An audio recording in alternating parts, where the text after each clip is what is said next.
Oh, you know what, Yachts? You should drop the link for the Tabletop Tavern 2 intro. Oh, we're live. Okay. No,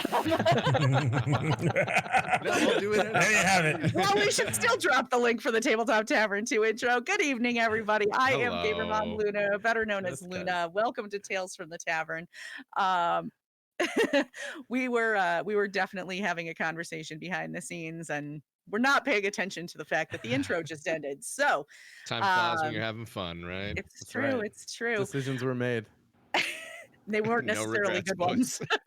No word to the quality of said decisions.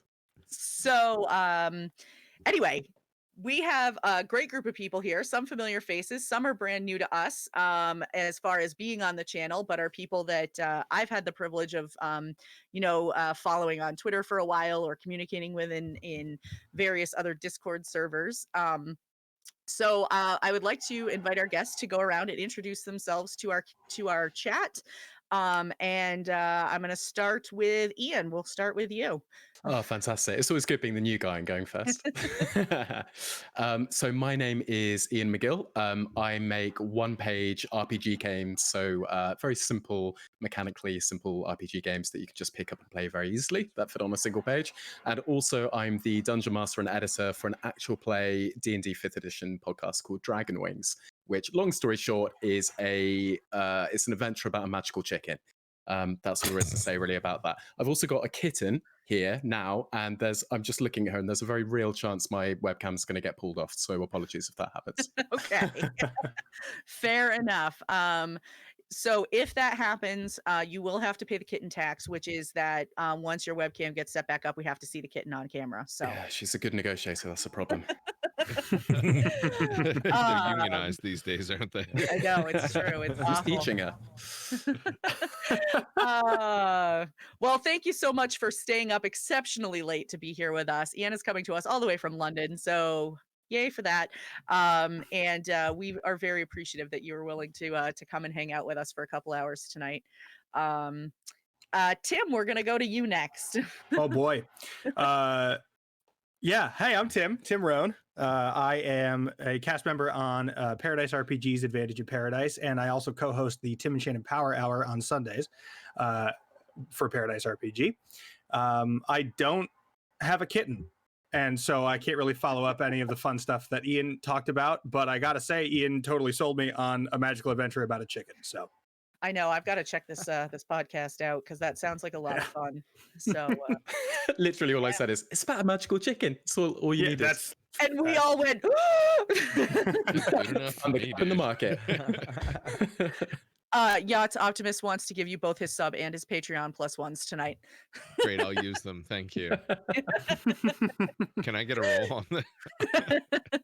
You fail. You'll just have to ask me for rolls. Don't worry. Yeah. All right. So next we're gonna head over to say hi to Lion. Lion, welcome. Howdy. I'm Lion, or Jordan, pronouns he, him. I'm the host of the LionheadGaming actual play Twitch channel and podcast. I stream 3 games a week on Tuesdays, Thursdays, and Sundays, and I DM one of them on Sundays. My game is a mythic fantasy sort of Greek themed adventure. Lots of fun. And you can find me on Twitch underneath LionheadGaming, or on Twitter, Lionhead_gaming. Someone beat me to it, but I'm the better one. It's all right. It's true. I've been following your Twitter for a while, actually. So, yeah, go give him a follow, check him out, say hi. Shambazzle, welcome back. Absolutely, my pleasure. Thank you so much for having me back. Thrilled to share the screen with these incredible individuals and RPG fans and gurus. I'm ShambazzleGames, aka Brad. I'm ShambazzleGames everywhere on the internet. I think I'm almost everywhere I can possibly be. I'm pretty sure mostly you're on everywhere. Twitter, though. Yeah. Busy. You can toss me a follow at ShambazzleGames, and I've brought streaming back into my life, thankfully. So I'm on Twitter, Mixer, Twitch, YouTube, and the rest will fall slowly and surely. Yeah, fair enough. So I'm looking at the screen right now, and Mike's saying, I'm fixing it now because we lost video for some people. So I don't know. Oh goodness. Yeah. Oh. I don't know what happened. Avoid. So for those of you in chat who have never come to hang out at this stream before, welcome. Thanks for coming to join us tonight. And this is basically a chance for us to just talk about all kinds of gaming, TTRPGs primarily, and we will open it up to chat for questions. So feel free to drop questions in chat. We've got a couple of people who can help, keep an eye out for questions and make sure that we are catching all your questions and things like that, or comments or anything like that. So yeah, we are trying to get video up and running. It looks like we're slowly making progress. Yes, we know that 3 people are still frozen. We're getting there. 1,000 bits to bring the video back online. Shabazzle. check your pockets. Check your pockets. Wow, All I'm trying. right. Hey, what? Hey, I can't unmark it. I can't turn it off. Can't turn it off. That's Getting it's all called right. It's out in all good. chat here. Goodness. Pro streams here, people. Pro streams. Pro streams. Yes. Welcome to Tales from Our Tavern. This is our first stream ever. So happy to be here on the inaugural stream. This is Tonight. incredible.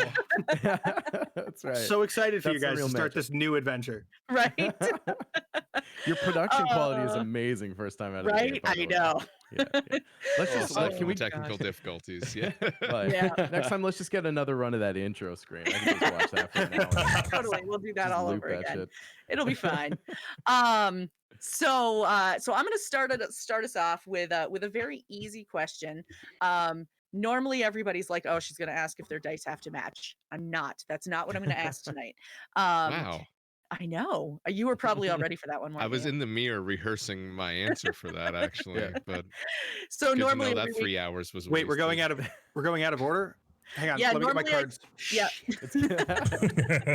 we I all start off by alienate saying- half our followings in one No, question. I know. Normally I start off the show by asking the question, do your dice have to match? But somebody asked a question last week that I actually really liked, because we all know that people who play TTRPGs they have their things for dice, either they have their one set and that's their set and they don't screw with it, or they're like a dice goblin like me who collects every set that's known to man.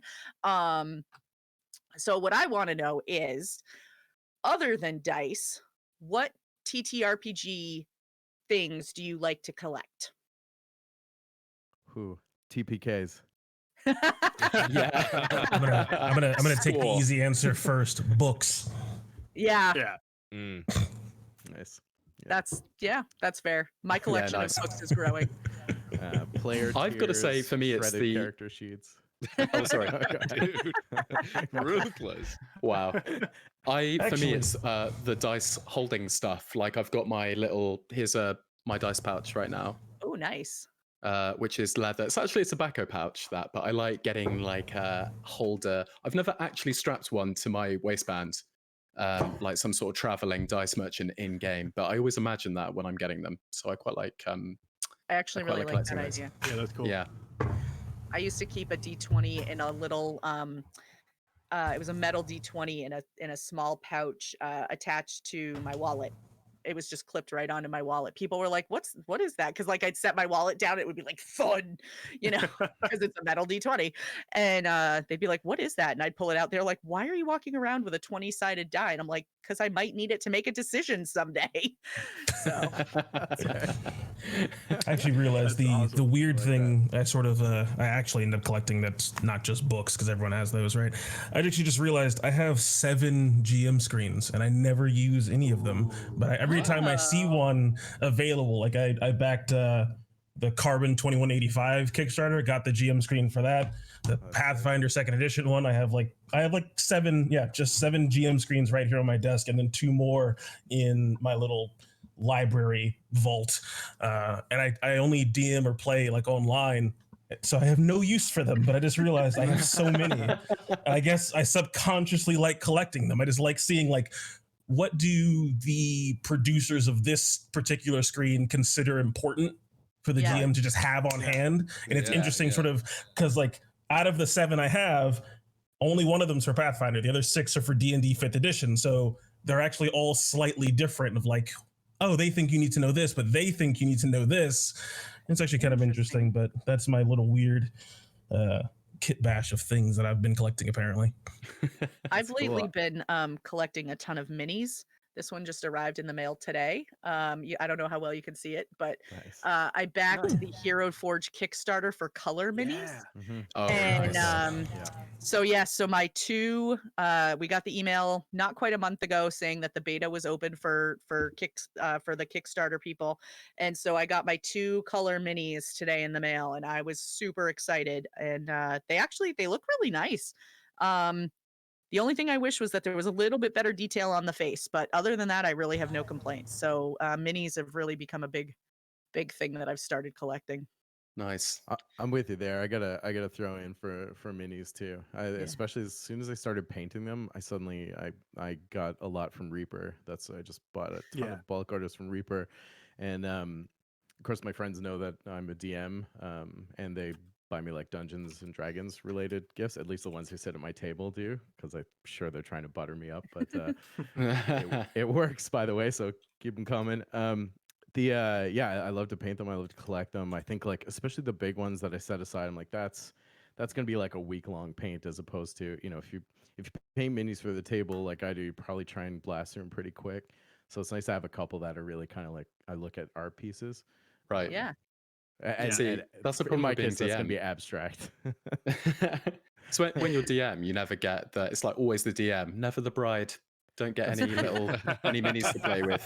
Yeah, Because you're always looking at all the cool stuff, the paraphernalia. Because as DM, like really, you've got the DM screen, if you use that at all. And usually, actually, I kind of use my laptop, which I'm embarrassed about and ashamed about. But you can't show any of the stuff you've got as DM. You're hiding it from the players. So the players are going all pizzazz, and you're hiding everything as DM, which is really sad. One of the things Why? that I've seen. Sorry. Go ahead. Yeah, no, I was just thinking about the laptop screen. I find I've slowly started to transition to a more like table digital hybrid. Right. And I do the same. I use like my laptop as part of the screen, and then I kind of wrap the screen around the other side of that. There's no shame in it, I say. Right. Yeah. It's just the world Bring moving it on, on. isn't it? It's just like the concept. I hate the idea of having a laptop. It's like with books. I obviously love books, but a Kindle is like the iPod of books. I can't justify it not being amazingly good, even though I love, if there was some dramatic footage of me, I'd want it to be reading a book, not a Kindle. Yeah, Exactly. that's fair. Yeah. A There's book makes a romance to it. statement. A Kindle is, oh, you are on the trade. Exactly. I don't know. For the last like 4 years, my DM screen's been these 3 big monitors, so I get you. I know. I can't. I was trying to think back to the last time I played an in-person game, and it's probably getting close to about a year ago now. Oh wow. Yeah. Wow. Before the fall. Yeah. Yeah. Well, it just so happened. I mean, a lot of us. So the group that I was playing with, it was me and then 3 of my friends. One of them was DMing, and then the other 2 were a married couple who have a daughter that's the same age as mine, which was great because like our kids would keep each other entertained and whatever. But it's like, life just gets in the way, especially when you have kids. And so it's like, oh, I can't do this because my daughter has a school concert. I can't do it that night because whatever. And so the next thing we knew, we were like, oh my gosh, it's been a month since we played. Oh my gosh, it's been 6 months since we played. And then Right. the other night I just got a call from the guy who was DMing at the time. He's like, so do you think we're ever going to get to play in person again? I'm like, I wouldn't count on it anytime soon. I miss you guys and all, but Yeah, I feel that. Yeah. You need that ringleader, don't you? You need someone to kind of ring the bell. If you're DM, I feel like sometimes if you're the one who's rallying the group, it can come across a little bit like "love my world, please now," and you're trying to drag everyone into it. So you need that like third party person to actually get everyone together to keep the thing going. Yeah. And the reality is we're just desperate to play. It's not love my world. Yeah, It's just, right, please yeah. play D&D with me. That's That's why I do this. It's like Yeah. that scene from Stranger Things when he's like, I "Can was we just please thinking just that, yeah. play Play D&D?" D&D. I was trying to remember the character's name. I was like, we're all just kind of just Will feeling like Byers, him. baby. Bill Will Byers. Byers, Will Will Byers, yeah. The minute Will Byers dropped that line, it's like a what's a Star Wars line? It's like as if though in unison 1,000. Oh, yeah, I have a bad Voices. feeling about this. A ripple was felt through the force. Yeah. Oh man. 1,000 voices like, cried out. We and are then all suddenly Will silenced. Byers. We are all Will Byers. I feel you on a deep level, Will. Yeah, Right. that was oh my gosh, It's too that's much funny. reality. The It beacons is. are lit and Will calls for players. That's right. We will answer. And Rohan will answer. Sorry. Yes. Yeah. D&D and movie crossovers are just like, not just D&D, but Yeah. TCRPG Yeah, in yeah, general. my, But no- Yeah. go on. My DM for Paradise, Sean, he and I are massive Lord of the Rings nerds, like huge, like Silmarillion level, like, you know. And Credit. so a lot of times we'll catch up. We try to make as few references as possible when we're actually streaming, like because we try to keep it very. This is a show, like we're doing a show, like, you know, and we'll catch each other going like that, and I'm like that, and then we'll just stop. We're like, yep, cool. Don't fight it. That just Don't happened. fight it. No apologies. No, totally. Uh, but it's My so wife's much a fun huge to Lord do, of the isn't Rings it? fan. She can't stop making Lord of the Rings references over breakfast, so I would never accept I, that level of That's awesome. punishment. One of my is one of my newest additions to the group is a very, very big Lord of the Rings fan, and she's only in the group in the game that I'm DMing, and you know, I may have put a dwarven mine that's been abandoned that they have to go explore, and I may have sort of alluded to it being just for them, you know. But I get you. Isn't That's fun. what's the word for friend? Melon. Yeah, that's right. Yeah. Looked that up a couple of weeks ago, where like didn't know it, was trying to say the quote because it came up for some reason with my wife, and we were like, "What Yeah. actually is the word?" Googled it. It is melon. Melon. Yeah, straight up.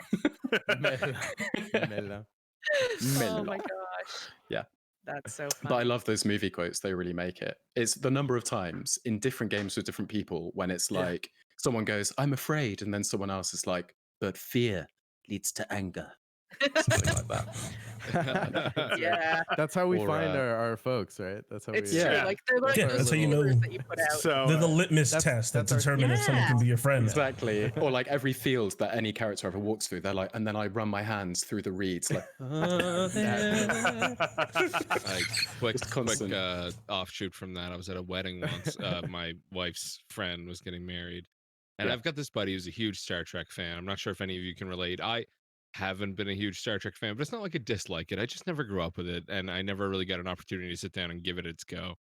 But this gentleman was standing behind me, and we were like getting food, and I can't remember what he said, but I looked at him and I went, "Make it so." And he just his eyes lit up, and he was like, "Oh my God, we need to talk." And he pulled me aside and he was like, "Okay, so who's your favorite character? Let's go." And I was just like, "Oh man, I'm so sorry." Entry level. Like, I don't know, After the Gladiator reference, I thought you were going to say, "Oh, my friend got married," and when they said, "Do you take this person to be your bride?" I thought you were going to say, and then he grabbed a bit of soil in his hands and just. Oh no, I was thinking that the Van House start with "I am Maximus Decimus Meridius, It's Meridius.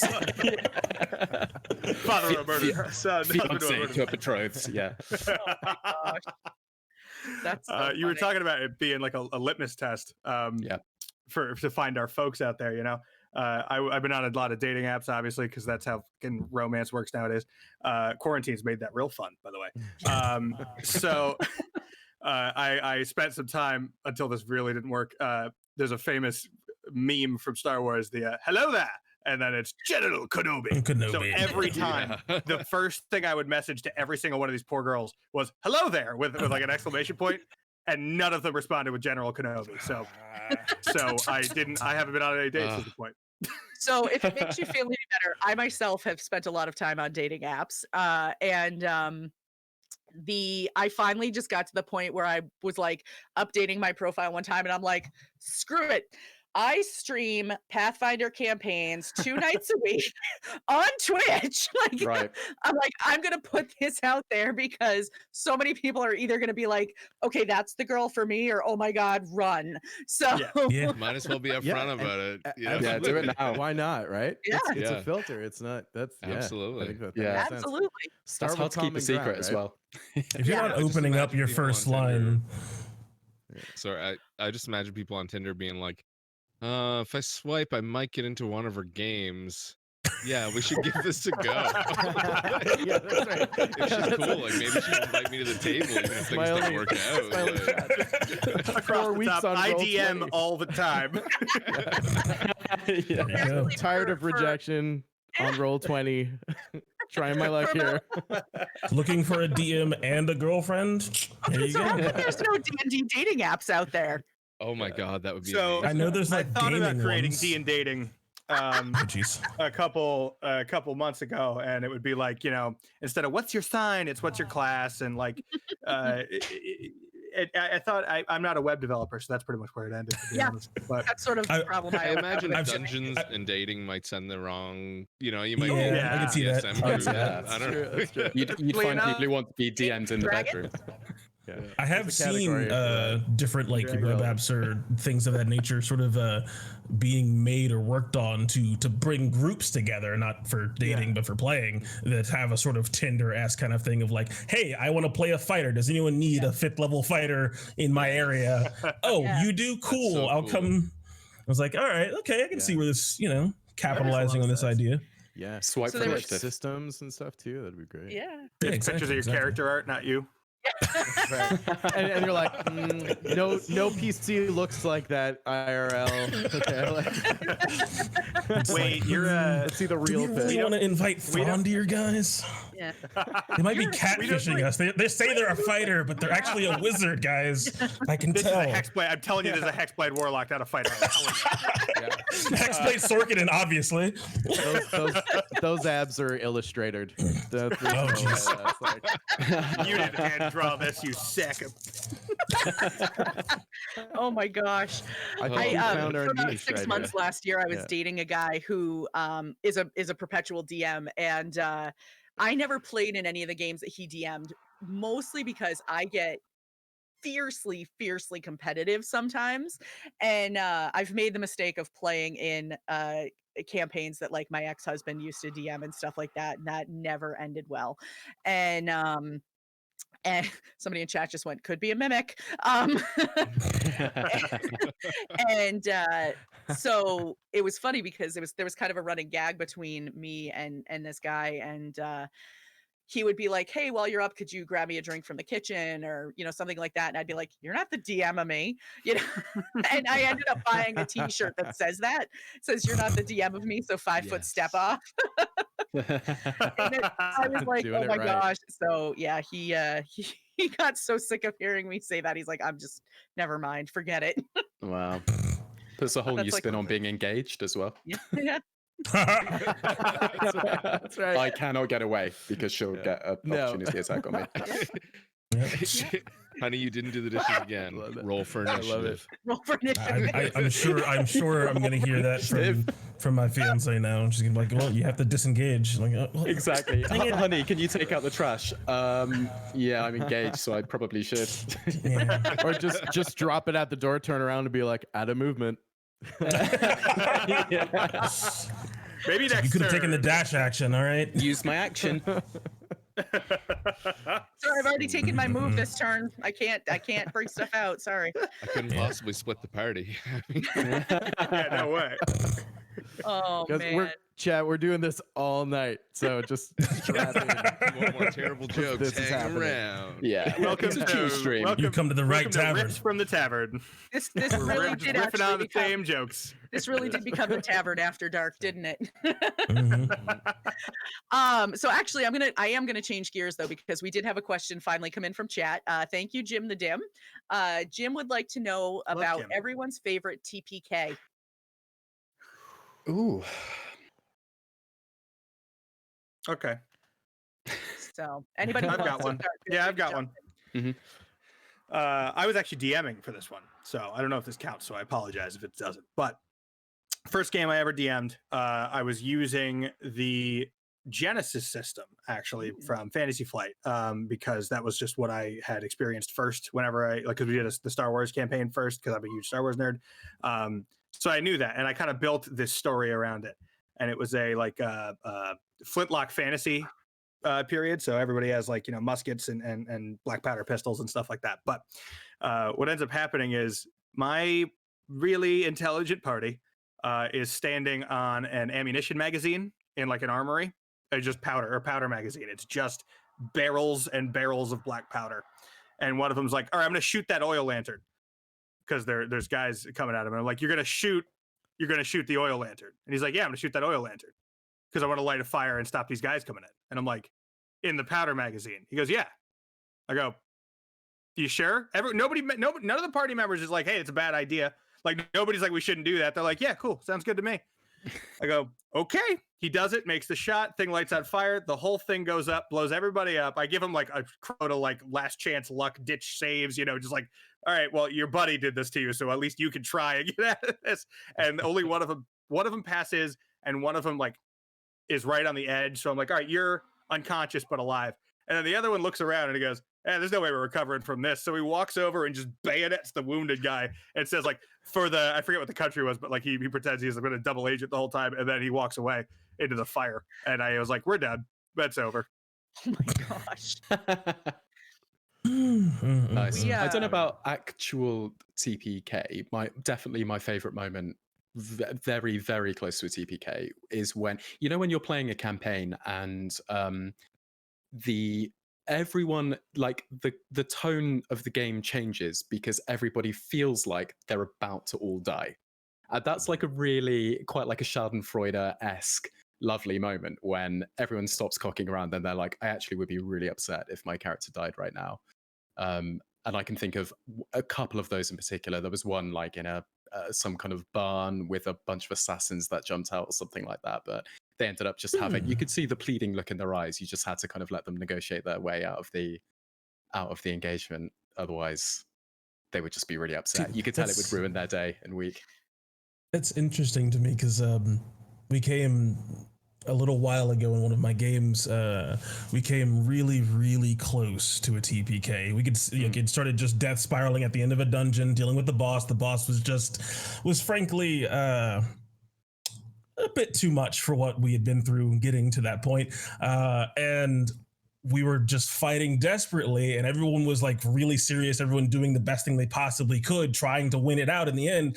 And then we all could just see the moment that, nope, we've crossed the tipping point. This is a death spiral. We're going to all die. And so all of our sort of player behavior just sort of shifted to just making fun of the situation. Like we all just started laughing at it and just cracking jokes, and just we knew we were gonna die. This was it. This was how it was. We're gonna keep doing what we're doing, but we're going over the cliff and we cannot stop. So let's pour one out on the way down and play our favorite song on the way to oblivion. So it's interesting to me to like see that sort of to see that sort of please don't kind of feeling when the last time I saw us getting close to a TPK, we just kind of went at it with a smile on our face. You have to reward it. My favorite backpedal when everyone was down and dying, and then the last person this was in a one shot, dropped to his knees. And you know that scene in Hook where Rufio drops to his knees in front of Peter Pan, and the guy in game just went like looked to the back. He's like, I look at the bad guy, I drop to my knees, and I hold up my sword and say, "You are the pen." And I was like, okay, fine. Yeah, you can get out of this. It's fine. I'll reward this.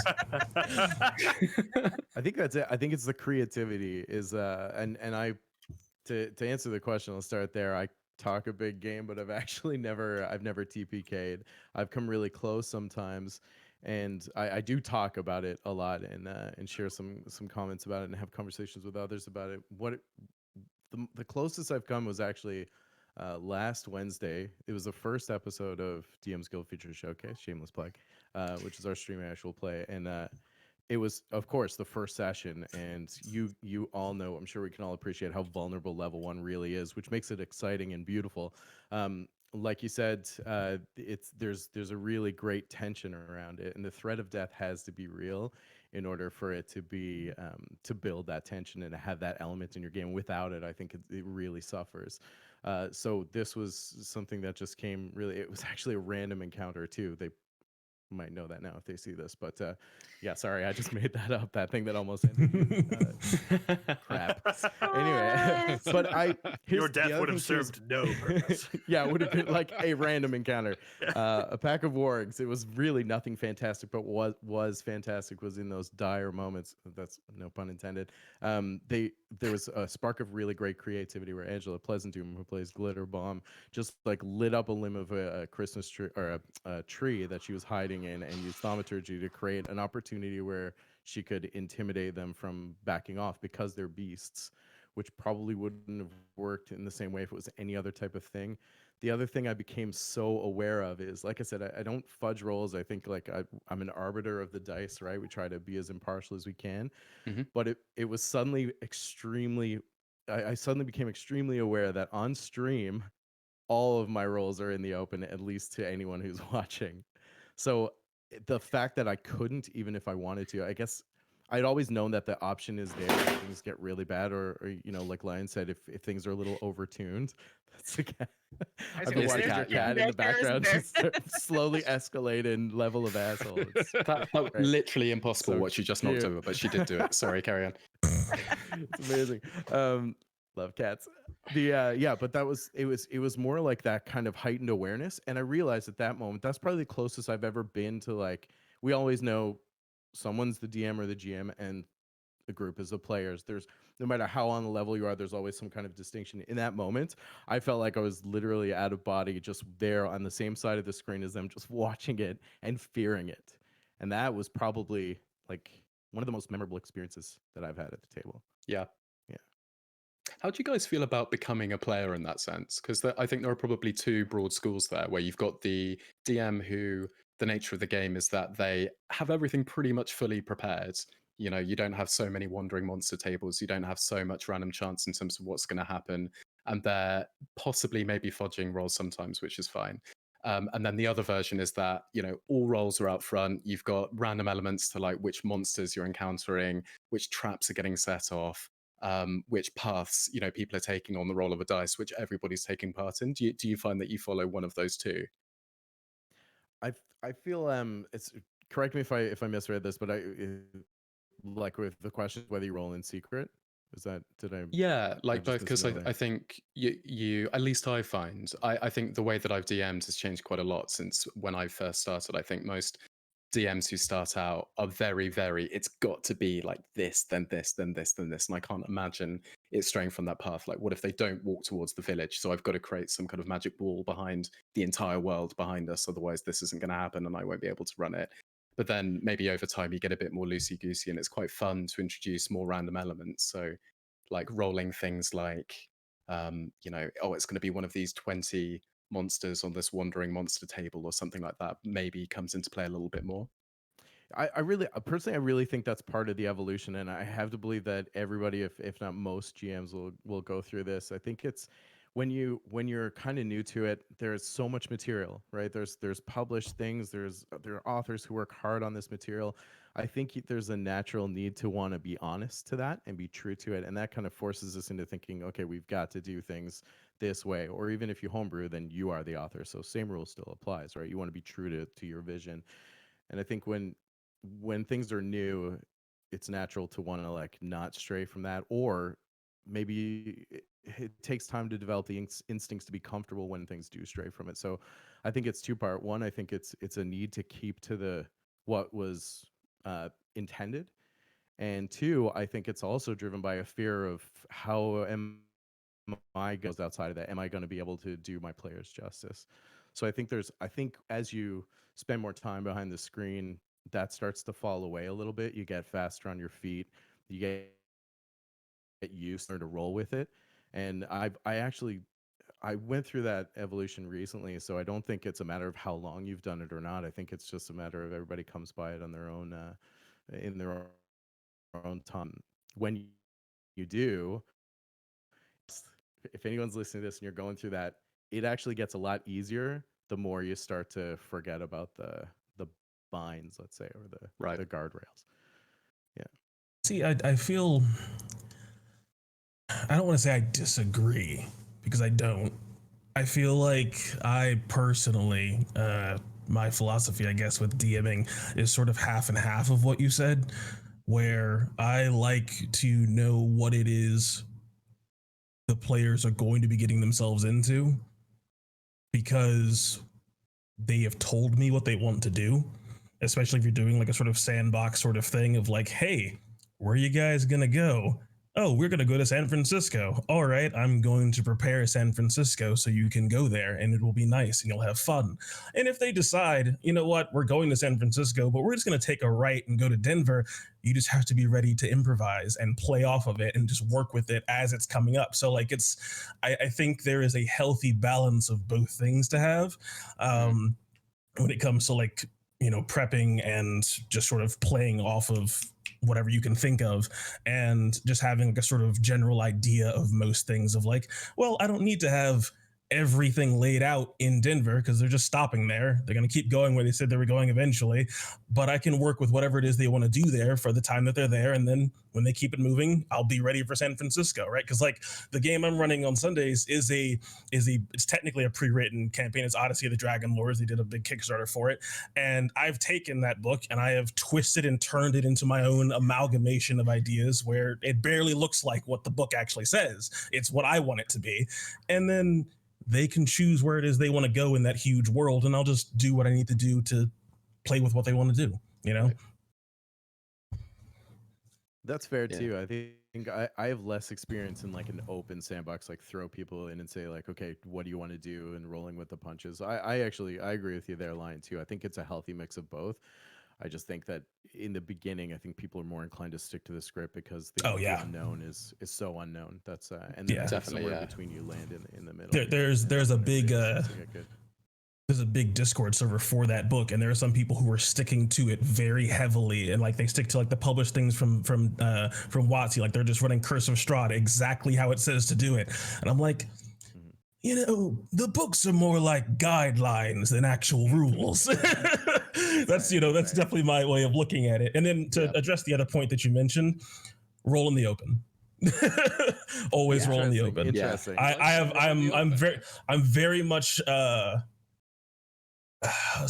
one of my group members describes me as lawful good. I describe myself as lawful neutral. I'm very much by the rules. I will roll the dice in front of you. What happens, happens, and we'll go from there, bud. I'm not gonna fudge anything on you. Yep. We're also tired of getting blamed for shit. Yeah, exactly. Because it's so much more earned when it really was on the roll of a dice. So I agree with you. I recognize the styles, but for me, it's got to be out in the open. I think the only fusion fudge I do is like if somebody suggests something so cool that it can't not happen, then it's just like you know what, that happens. But those aren't super important moments. I am using a homebrew rule so that people have to roll to defend themselves rather than I roll to hit them.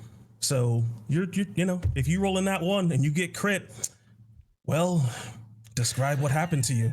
Why'd you mess up? What happened? And like it plays into player psychology at that point, and it had a sort of initial like, oh crap, I don't like rolling in that one, and now my character has failed and I got crit. What happened? But you know what feels really good when you roll in that 20 and I reward that and I give you something for critically defending yourself. And now it's, you know, how did you triumph? I just laid into you with a Hydra and you took 8 attacks and you defended all of them yourself. You rolled the dice. I didn't roll to miss you. You rolled to defend yourself. How did you do it? And it you know, it's a lot more I think evocative, but there's no fudging that. Just like you can't fudge a saving throw. Yeah. All right, I'll dissent. There we go. Let's have the other side. Let's have it. So I am not an experienced DM. I think you guys. It sounds like you guys all DM way more than I do. I play more often. I don't know. My friend calls me a luck leech. Whenever he's playing with me, he rolls like crap, and I roll hot. But I roll hot pretty much all the time. I think it's something, I believe an ancestor made a deal with the devil at some point. I'm not sure because my father has the same thing and his father had the same. It's just dice. Something about dice we can roll really well. I win money every time I play craps. The point is, as a DM, I feel really bad when I roll 4 20s in a row. And I'm like, yeah, sorry guys, you just fucked. Like, I don't know. There's nothing you can do about this. You're just fucked. And so I started, like I said, I DM that often. So I really do fudge rolls a lot, just because it's like, hey, was your roll like good enough? Yeah, sure. Like that was like, you rolled an 18, like I'll give it to you. Like there's not really like I want to reward them more than I want to punish them. I'm definitely not a punishing DM when I DM. Though I do think what Ian was saying at the very beginning, which is like, you're so focused on getting them to the linear story, right? Getting them on those rails, because that's the only thing you have prepped for. So you have to fudge your rolls to make sure that they continue to stay on that path. I think me personally, I think that's my biggest flaw as a DM is I have, I do like, I write scripts and stories and stuff, right? So it's all very like, no, like there's an end, there's a climax here. Like we need to get you to that with the appropriate amount of pinches, so we arrive at the end at the correct pacing, and that's a flaw for me as a DM. So I think fudging those rolls plays into that flaw, right? It allows me to make sure that they stay where I want to go. And so right. I think to Ian's original point, that is I think that's a younger, newer DM sort of thing. That's like oh crap, I don't have a way to get around this, so fudge this roll and we'll get through that. Which is not a good thing. I think not giving them that freedom is not beneficial. I fucked all that sentence up, but you got it. It came out fine. Yeah. Got you. So you're not wrong. You're definitely not. You guys are not wrong. But I do think that there is value in it when you're doing a very, very story driven, like super narrative version of D&D. Yeah, I get you. I don't think that's a flaw. I don't think that's a flaw as a DM. First of all, and I don't think they're a, like flawed DM. So power to you, and just keep doing it. I probably on par as far as how much I play with anyone else. I just write about it a lot. God, yeah, I need to play more. But it's not about like the miles as a DM. It's more about personality and how your creative manifests, and there's no wrong way to do that. Of course, and sorry, that's like a TED Talks moment. But getting to the rolling item. It's funny because I was trying to explain this to my players the other day, and I was like, you gotta understand when you all roll 20s, it's like a huge celebration, right? Player rolls a 20. Yeah, like, I love it, and that's exciting for us too. When I roll a 20, there's my first reaction is, oh shit, right? Like I'm never that like, yeah, screw you and you and you and you. You're cool, but yeah, and that's good. I get that. Yeah, that's real. As a player, that's the right attitude, right? For the DM to have. You want them to be on your side because you're all telling the story together. Yeah. You don't want. I've heard stories. I've never had this, but I've heard stories of like the DM that's just like, how do I get him today? Ooh, gotcha. Like, how do I screw you over today? And you have to know them in real life after the game, so you need to right? Just be like, fuck, and then we are. I'm very much a player advocate, DM. Sure. I want to see you succeed. I want to see you get to the end of the journey that you have for your character. I want nothing more than for you to celebrate those successes and get cool items and overcome challenges. That's the whole reason we're playing, right? I'm not here to crit you 3 times in a row and just have you die. That's not fun for me or for you, unless you're playing, Tomb of Horrors, then it's fun. But exactly. when we're doing a big story game, you want to see how your story ends properly, not just dying to a pit trap, not just dying to a random encounter that you rolled 99 and 12 polar bears came out and I don't know, I guess you died in the middle of the tundra, sorry, like roll a new character. I'll slot them in here somewhere. I guess the polar bears had a prisoner, I don't know, like that's I don't diplomatic polar bears. I'll loop it around to the point on the tables. I don't care. Just so for happens tables there's either. a polar bear tavern over there and there's a whole bunch of people in there. It's bizarre. Well, all the polar bears, the polar bears are Canadian, so naturally they're like, you know what, maybe we overdid it. We're sorry. Brad, sorry about I that, legit have a mug that is white, like it's like a whitish gray, and all it has on it is a face, and it says Canadian polar bear in a snowstorm. Talk about, oh my God, he's gonna kill me for bringing this up, and the only reason I do, because one of our other players, Alex, he was DMing, he made a system from scratch, like just totally made up a new system and wanted to test it, and I'm his roommate, so we were testing it out. And he needed us to move on because he's like, there's nothing in this town, but he can't say there's nothing in this town for you to do because we keep looking for it's 4 sessions we've been in this town. And he's like, he said at the beginning, he's like, oh, don't go out at night. There's like bears in those woods. And we're like, oh, that's crazy. And so we started making jokes about how many bears there could be if everyone in the town keeps saying, hey, don't go out, there's bears. And so when he needed us to move on, he's like, oh, there's like 6 bears in town. And we're like, 6 bears? Bears are solitary hunters. What are you talking about? And then we killed them. And he's like, ah, fuck. There's like 30 bears now. And we're like, because he just wanted us to leave. He's like, you just leave. Yeah, right. Get out of town. And so Oh one my of the major jokes whenever Alex and I are playing anything together is just like, I bet you there's bears over there. We probably shouldn't go. Like whenever we don't want to go anywhere, it's bears. Just a lot of bears. Bears. Yeah. Oh my That's how you mark the end of the screen. It's like, you know, in Zelda where it's just like thick trees, but it's just a line of bears like you're just running against the wall. Like Yeah, when he was like, there's 30 bears, I'm like, Alex, you know they don't hunt in packs, right? Like they're solitary creatures. It's fucking ridiculous. Yeah, but that's hilarious. probably something which you cultivate, isn't it, as a DM, like a way for it not to be so obvious what you're doing. Because the whole role thing, you don't necessarily literally have to fudge the role itself to fudge the role. You know, you can have a kind of, if you succeed, 2 steps forwards, but if I succeed, 1 step back. So, you know, if you're the player, you know, getting Sparta kicked off a cliff or something, then, you know, the bad guy rolled a 20, so you're going to get launched off, but now actually you've got a chance to grip onto the edge of the cliff or something. Whereas if you're the player, you know, if it were, you know, like a crit 1 for the bad guy, you know, he sort of misses completely, is about to fall off the cliff, and now you get a push with advantage or something like that. So you can probably, I feel like, I only say that less with wisdom, more thinking about how absolutely bollocks I was, and all the things which I remember doing so in such a fudged way very early on. But I think I do not perfectly, but I think I probably do a bit better, having done it more times. Yeah, throwing the player a lifesaver before they get kicked into the pool of lava is not a bad thing to do. Right. You know, it's like, oh, you failed the athletics check. Give me a dex save to grab onto the edge. You failed the dex save. Oh, okay. Someone have featherfall? Anyone? Oh, god damn it. All right. Exactly. Rope. Somebody have rope. Exactly. Because otherwise it's like 5 years I played this character and it all came down to that one roll. Thanks a lot. Yeah. Twisted ankle into the lava pit. Oops. Yeah. Boom. There's an interesting system I've never played, but I really want to, called Warbirds.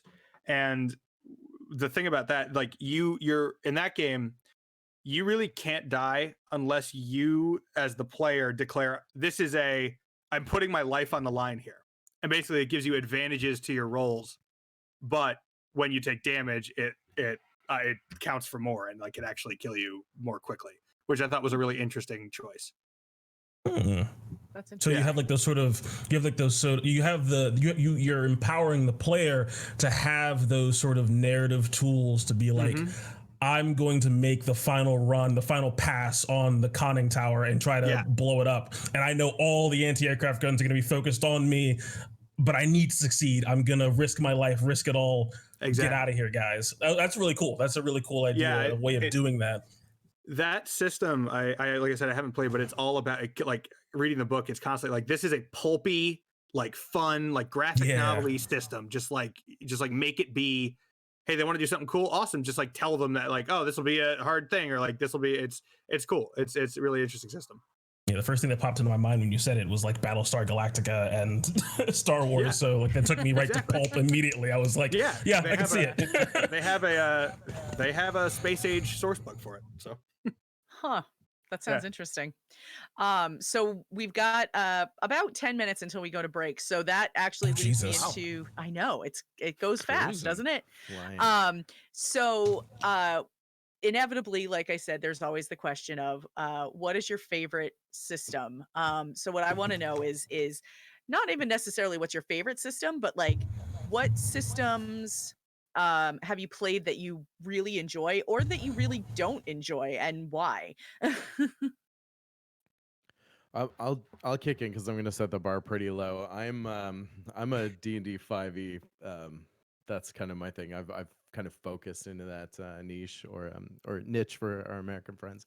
But it is, and for me, it's funny because this question came up actually on Twitter this week, and it really just comes down to time. I wanted to like put all my efforts into a specific focus that worked for me, and that's been the focus. But I constantly am envious and interested in and would love to get into another system. There's so many great systems out there, and we have great conversations about it. So I'm really jealous a lot of times of these folks who play a lot in various systems, and there's so many that I want to try. So yes, like ShambazzleGames on the record needs to get out of the comfort zone and outside the box in that. And if anyone wants to show me the ropes of something new, I'd be all for it. Yeah, You there's heard it like here first, Call folks. of Cthulhu. I would Yeah. love to. Yeah, Oh, I'd love to, yeah. absolutely. I'm down for it. Yeah, Call of Cthulhu I'd love to try. Shadowrun is supposed to be great. Yeah, I'd like to try that too. We were chatting actually in a tweet that Mike sent out today about the Star Wars system. I would love to. I did a little 5e Star Wars skin for May the 4th 2 years ago, and it was great, and it worked well. And 5e is moldable that way, but I've heard Fantasy Flight, and I played the old D6 system. When I started playing D&D back in the 80s, I played, that's 90s, who am I kidding? It was 90s. Palladium had a ton, like GURPS, Heroes Unlimited, Star Wars D6 system. There were D&D offshoots like Red Steel, Birthright, Council of Worms. Like back in those days, I would play anything and everything that I could find, and now, unfortunately, it just comes down to time. So I'm all about being a player. If anybody wants to help me break that mold, but I'll segue. I think I said at the beginning the Genesis, the Star Wars system from Fantasy Flight, is probably my favorite because there's no numbers, and I'm not a math guy. So when it's all like, because the dice are all symbols for anyone who isn't familiar, it's all only symbols, and it's just like succeed, fail, threat, disadvantage, triumph, despair. So it's just like different levels of how good you're doing. And so it becomes almost this like fun interpretive game where like you roll 2 successes but 1 threat, so they have to come up with a way. It's like, oh, you succeed but like you're out of ammo, or like, oh, you tripped and so now you're prone, or something like that. And it's this cool fun. You can also fail with advantage, so it like you come up with ways to kind of work that into the story. And so it makes it very, very narrative and very we got some kitten movement. I've also played the Fate system, which evolved, I was told, I'm not sure if this is true, evolved out of GURPS, and it's like a more simplified version of that, I've been told. I'm not sure if that's true. But Fate is only pluses or minus, like there's no numbers either, so I kind of like that. I felt that Fate was too open. Like it's so like, we designed this to be a system for anything, so that it's like not actually sort of specialized in anything. So it's kind of like, yeah, all right, that's cool, I guess, but I could just pick up a dice and make this up if I really wanted. The only other system that, well, I played Pathfinder and 4E as well, but the only other system that I'm super interested in but never played because I think it's going to be impossible is Hillfolk. I don't know if anyone's ever heard of it. It's like this, the system is not even, I haven't played it, like I said, but it's like really supposed to be more of like a narrative improv game that has like combat rules. Like, and it's very like, so you can force people, like you have these tokens and you give them to people that like forces them to do, or to be in a scene with you, or to like to resolve a certain issue with you, even if they don't want to. And then they of course have tokens too that they can like cancel it or whatever. So you're trying to like push your own agenda through the whole time, and they have opposing agendas. So it's this like tension of like back and forth kind of improv narrative scenes. But I think you got to find like the real right group for that. I think that's a very like, we all know what we're here to do sort of a thing. And we're also like trained improv actors. But that's me. Genesis, I think, is my favorite. I definitely want to make the rounds through all the iconic stuff, because I didn't start really playing TTRPGs until like 2011. So like I missed a lot of the really early stuff. But like I would love to try like Call of Cthulhu and Vampire the Masquerade and like Shadowrun, like all the other quote unquote big names. I would definitely like to try those, and also like some fun indie things. Like my first exposure to Genesis was through Swords Fall's little Jalen thing that he put out, and that was really interesting. I was like, oh, okay, I can see how this works. I like this. So like Genesis is also kind of on my list now because of that. So like there are lots of things I want to try. I want to branch away from 5e because I wouldn't say I feel trapped, but I feel trapped with being stuck in the lingua franca, if you will, of TTRPGs right now.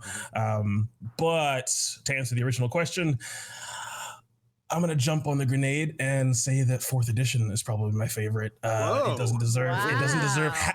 It doesn't deserve nearly as much hate as it gets. And D&D, please.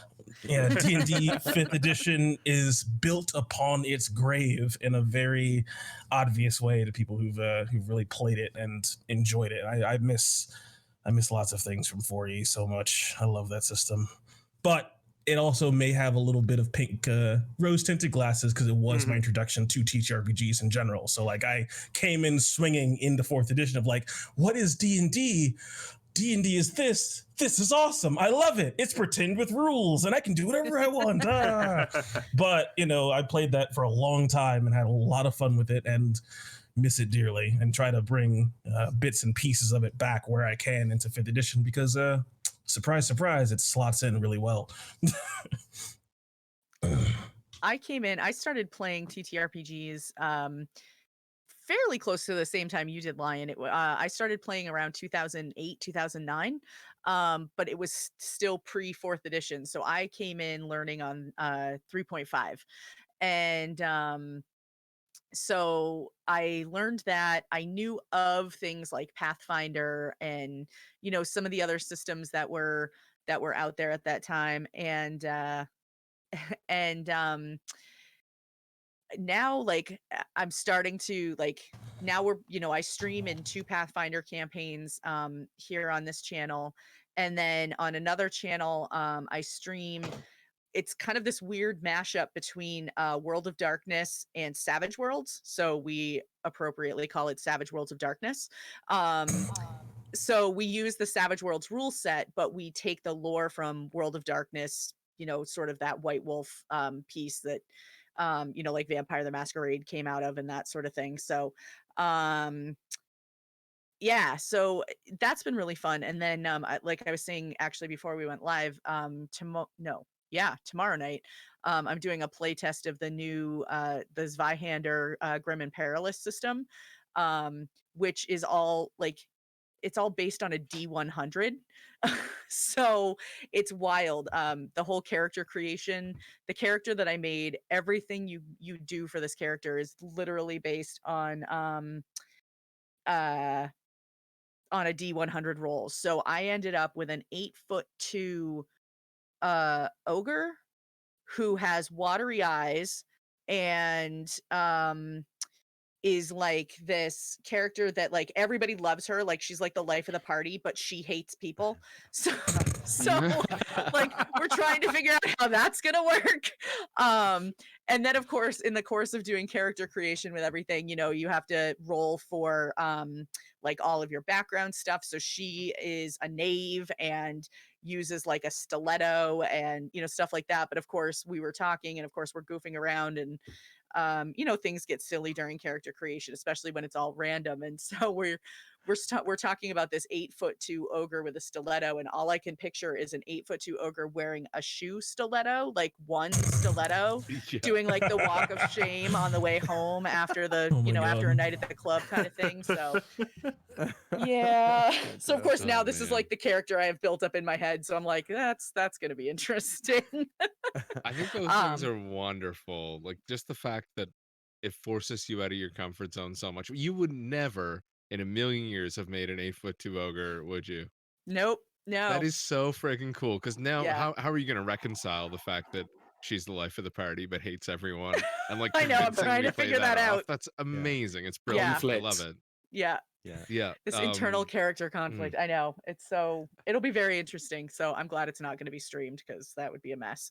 I'm all for those random things as far as development of players and just learning to get into the headspace of a character, because a lot of people bring themselves, a version of themselves, let's say, to the table Yeah. in their character. So it would be really cool to have to force yourself to fit into the shoe of someone you've shared nothing in common with, Yeah, and absolutely. pull it off convincingly.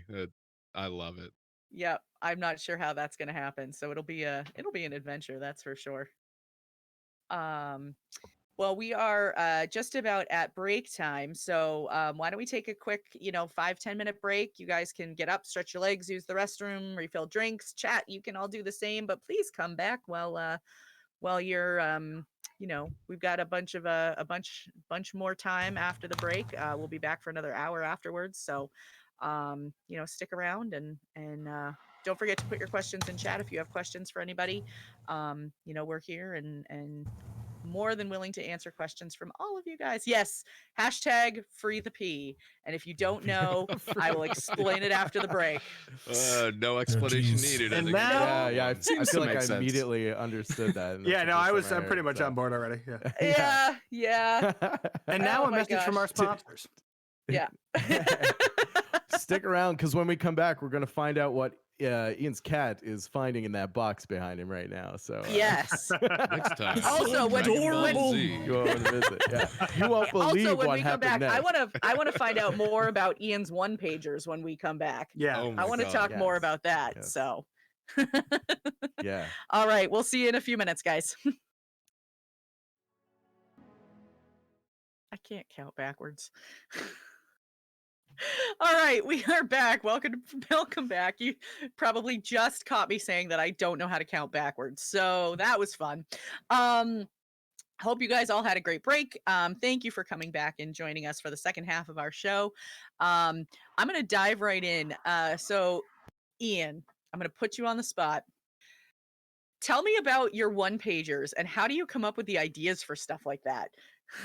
Oh wow, yeah, that is jumping straight in. How do I come up with the ideas for it? So I guess the idea of coming up with it. Okay, very first of all, the first one pager I ever played was only last year at it's the biggest D&D convention in England, in London, which is Dragon Meet, and we got invited. I was there with my podcast, and we got invited by another podcast to play Jason Statham's Big Vacation.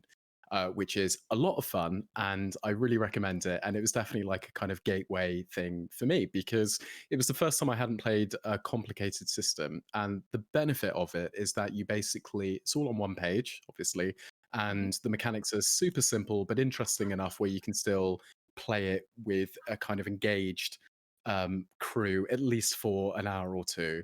And immediately it kind of opens up possibilities, and you're not completely bound to the kind of Tolkien world if you're playing D&D or whatever. So it really opens up the narrative possibilities as well.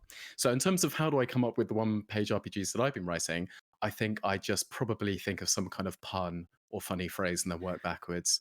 But I just it's I guess you look at the subject matter for the ones which I've produced so far, and they're so completely different. It's hard to say if there's like some unifying starting point, but it's probably this is either something I can run with or not. I've got at least 6, which I don't think I'm going to finish because I just don't think they make sense or they're ever going to work. But yeah, so they're just really fun, and we found when playing them, when I've been playing them with people, that they're a bit of a break and a bit of a pause and a bit of a breath of fresh air from the usual deep, objectively better systems in all the games which you would actually play for reals. So for those of you guys who haven't seen any of the systems that Ian writes, they're literally exactly that. It is a system on one page of paper, and it's like you roll a d6 and that determines the type of character you are and how you speak, and you start every sentence with this phrase, or you encounter this enemy, or this is what happens on the 3rd day, that sort of thing. So they're really they're really entertaining. I was checking them out and was so amused by them that I was like sharing them with everyone I knew. I was like, Yachts, you have to see this. And They're a couple so other much friends of mine. fun looking. Like, They are. and take this with the greatest amount of praise possible. They're written in a way that only a cheeky brick could do it. You know, I'll it's take so it. I'll take funny, that. man. Like True, I was like, I can't remember when Luna sent it to me, but I wasn't talking like live with anyone. But I was looking through it, just like giggling at my computer. Yeah. Just like, I cannot wait to play this. It's so like, I don't know. Oh, Maybe I'm putting you on too much of a pedestal. I don't want to make you uncomfortable, but you're really doing quality work here, man. This kind of stuff is such a value to the community. Oh, thank you. Really Thanks so cool much. stuff. Yeah. It's so nice you said that. I guess maybe thinking about how I come up with them, I guess the rule is, do I find it fun? Two things. Do I find it funny when I'm writing it because I'm sort of giggling to myself like a child? And more importantly, Yeah. when I look over to my wife, who's also working from home and she's just on her computer in the corner, and then I say what the thing was that made me giggle, if she kind of goes, then it's definitely good, and that's absolutely something that she literally, I would say, like maybe hates half of those ideas, which is definitely like, this has got to go. And she's awesome, and you know, but she's so used to me just coming up with complete crap that I find funny that it makes her roll her eyes. So yeah, that's something I go for. Damn. So Nate's Knife Pit from chat would say, has a question. He says, would you say a one-pager would be a good introduction for a new player? Yeah, I would say so. We had this the other day. So I've been asking different. I'm relatively new to Twitter, so although I'm the DM and the editor for a podcast, it's actually the other member. We share the load, and it's some of the other members of the podcast who run the Twitter account. So I'm laughing through because I our just sort saw of, your kitten go skittering into the oh my kitchen. God, she's Pippin. She's an absolute nightmare. Did you say Pippin? Yeah, Is she's her called name Pip Pippin? because Pipsqueak. It's not. Yeah. It's not a Lord of the Rings reference. It's not a Lord of Okay. the Rings reference. I got excited. The first thing all of our friends are saying is like, "Oh, Lord of the Rings." So I was like, "No, if she was Lord of the Rings, I'd be calling her Second Breakfast."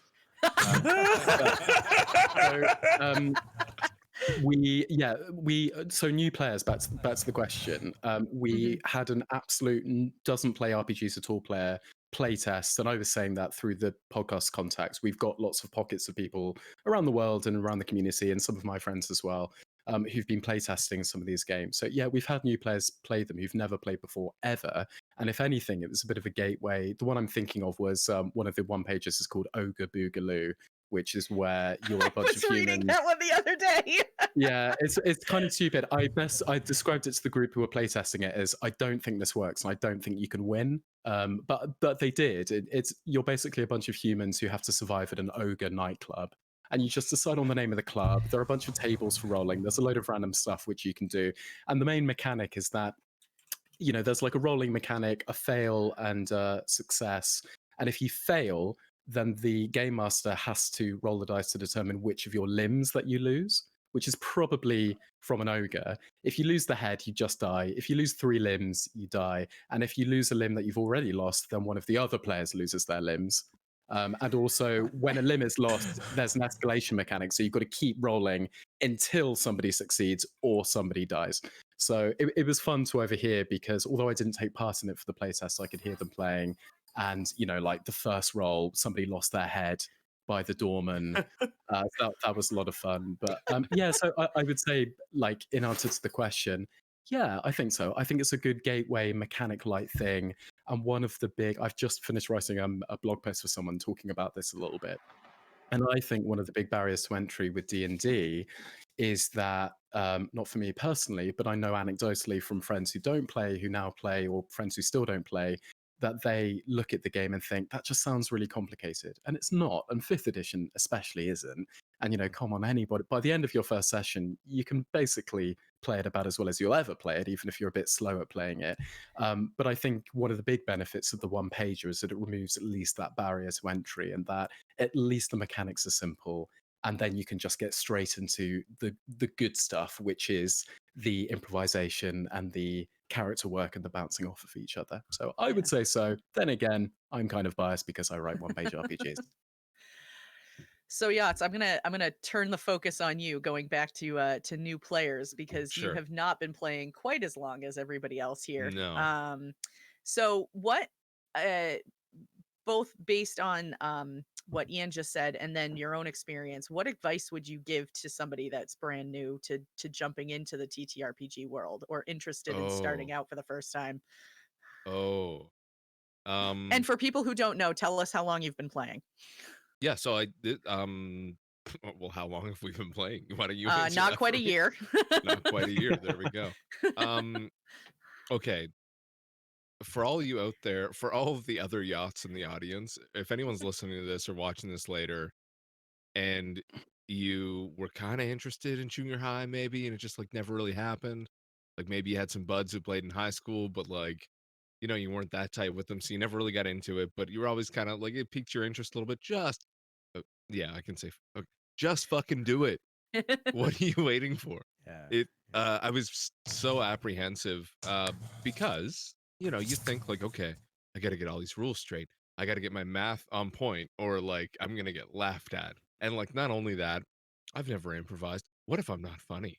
You know, like what if the group just doesn't dig my vibes or like I don't fit in? Fuck it. D&D people are so cool. Get in there, find a group. Um Trial by fire. It's not as complicated as you think it is. A lot of things you think, or a lot of things you hear that perhaps form your impressions on what you think of D&D, can they can cloud how simple it really can be. You hear these crazy elaborate tales, and you think, oh my god, there must be so much happening behind the scenes. And yeah, sometimes there is, but that's for your DM to worry about. You just get to go and have a great night, hang out with some buds, maybe have a beer, and just relax. It's so much fun, and it's so much more rewarding than I thought it could be. Being an avid video game player, let's say, or someone who's really interested in RPGs and elaborate stories and so on. Um, I found I've pulled a ton of value. So my my advice to someone who's just getting started is just jump in head first, go for it. Don't be shy. Find a friend who plays, or find a group. If you don't have any friends who play, get on that Dungeons and Dragons dating app. At the first point, you'll have to rewind to find Make that. it. Make it. But yeah, find a group, and if not, find a group online like us. I have never met you before we started playing this, and That did that not night that sound we good. did that I that don't night think it was a we did the first group for the team, and Yeah. we're all introducing each other. I was so nervous. But there's really no reason to be. We're all the same people. Like we're all interested in this. We're all, we share so much in common. Apart from just basic nerddom, I guess, that you'll find a way to connect with these people. Uh, if you're shy and antisocial, don't even sweat it because we all are. Just get in there. So what about the rest of you guys? What tips would you give to somebody who's completely new to starting a TTRPG and wants to get involved? Can I hop in on this one because it Absolutely. pairs beautifully with what Yachts was saying, and literally just before this stream, I jumped on for 30 minutes with one of my players who had exactly that. He's relatively new. He's super gung ho. He loves it. He's so excited about it. And way back when I was originally, I'm bringing him into my home game, our actual play podcast, and that's tricky on its own because you gotta be conscious of the chemistry at the table, particularly when you're doing an AP or something like that or podcast. So he was really excited about it, but so took this opportunity to bring him into the online game because we're starting at level 1. It was a great experience for him, but I noticed he seemed a little bit checked out, and it didn't add up for me because he was also really like texting me about his character and like, oh, I'm really interested in this, like, can you spend some time to walk me through? I'm like, you're obviously interested, so what's the disconnect there? And he was saying that he just feels totally overwhelmed, and the key is he feels like he's afraid that he's going to do it wrong, just like you said. There's Yes. so to throw to that, like, first of all, what I said to him is there's no way to do it wrong. Number one, like, everything is right. And two, and this is a big thing, a big hang I find for new players is just understanding that it's a game where you can do anything you want, or at least try anything you want. So it's not a game of like, what should I do? It's a game of what do you want to do? And I think once people get past that hurdle and realize, hey, like, I don't have to always have to do something, right? It's not a video game quest where you have a list of objectives, you hit 1, 2, 3, and then you go turn it in. If you just want to go to the tavern and grab a drink, or you want to go clothes shopping while everybody else is doing something else, or you want to get into some trouble, that's all good. Like you just, the only limitation is your creativity. Everything else we figure out in the moment. So I think for me, it was just making sure that new players understand you can try anything. Like you can do anything you want. Don't get too mired in the details of it. Second, and this goes for DMs as well, everybody wants you to be successful. Everybody's there. So you can see like we're all nodding as Yacht's telling the story because we want you at the table. We want you to be in this game. We want you to have a good time. And there's no barrier to that. Zero. There shouldn't be. I guess my little bit of advice would be persist.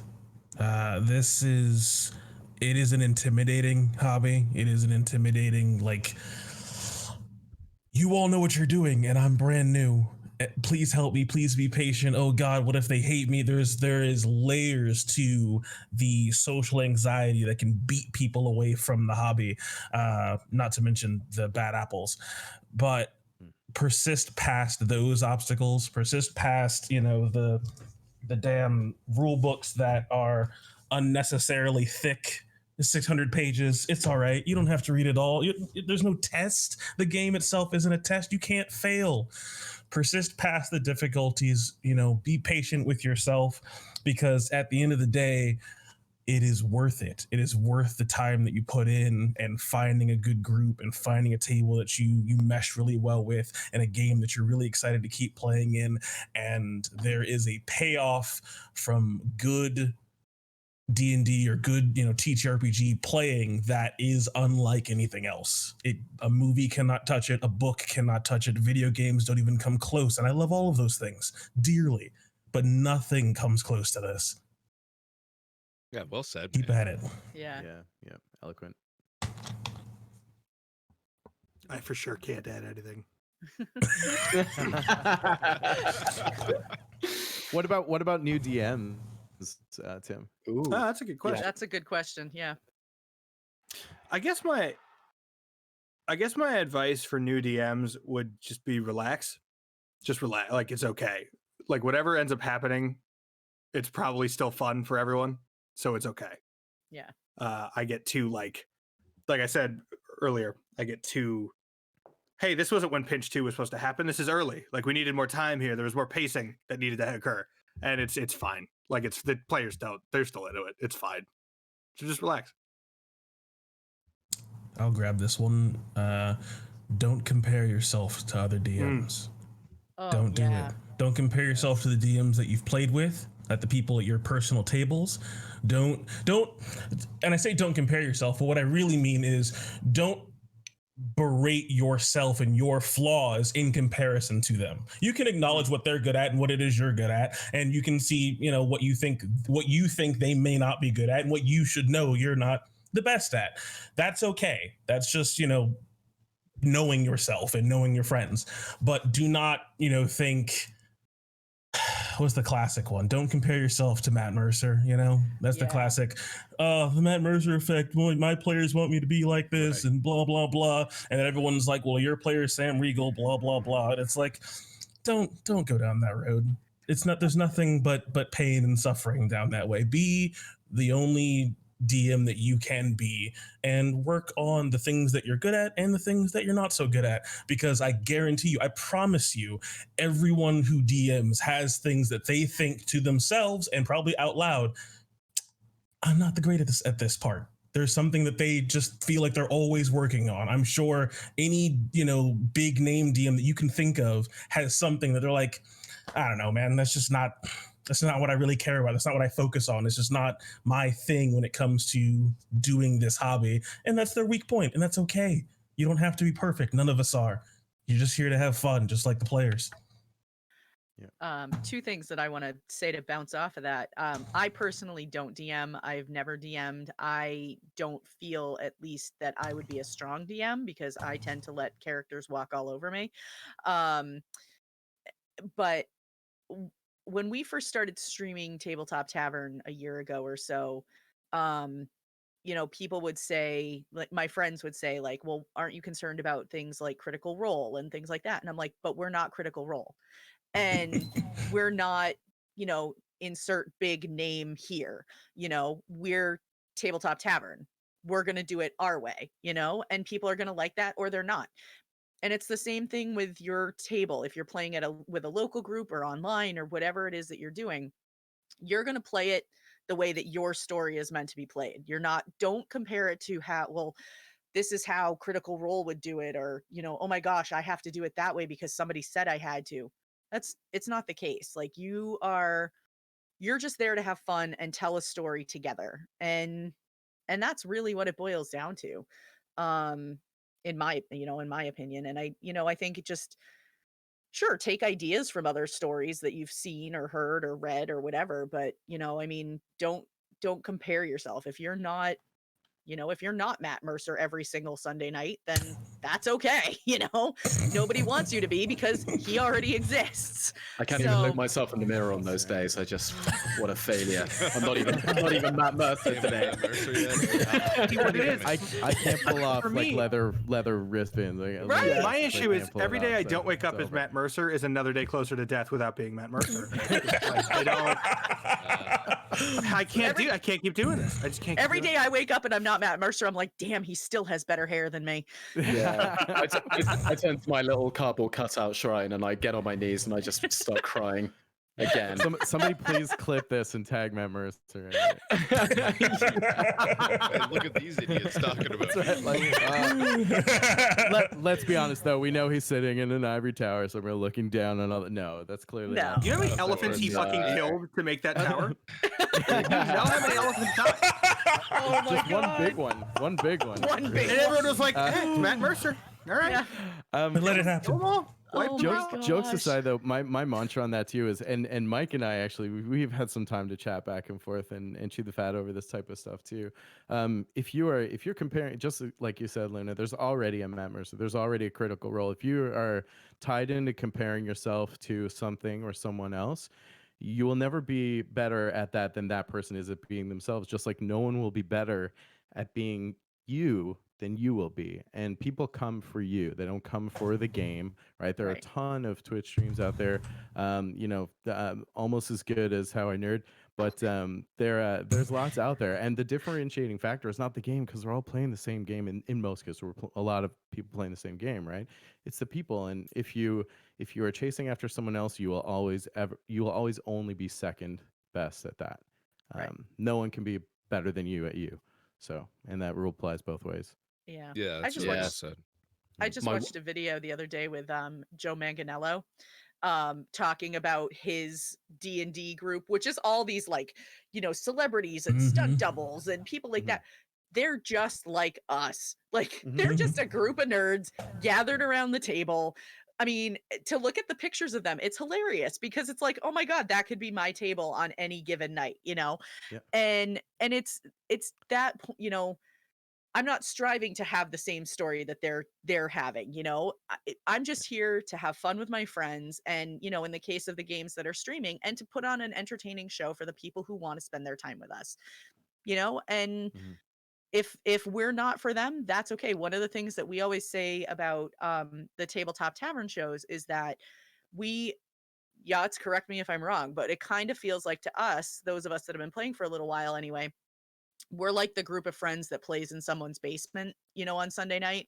Yeah. And we're just laughing and having a good time. And the feedback that we get a lot of times from people that are watching the stream is that's what they like about it, is that we're that type of show.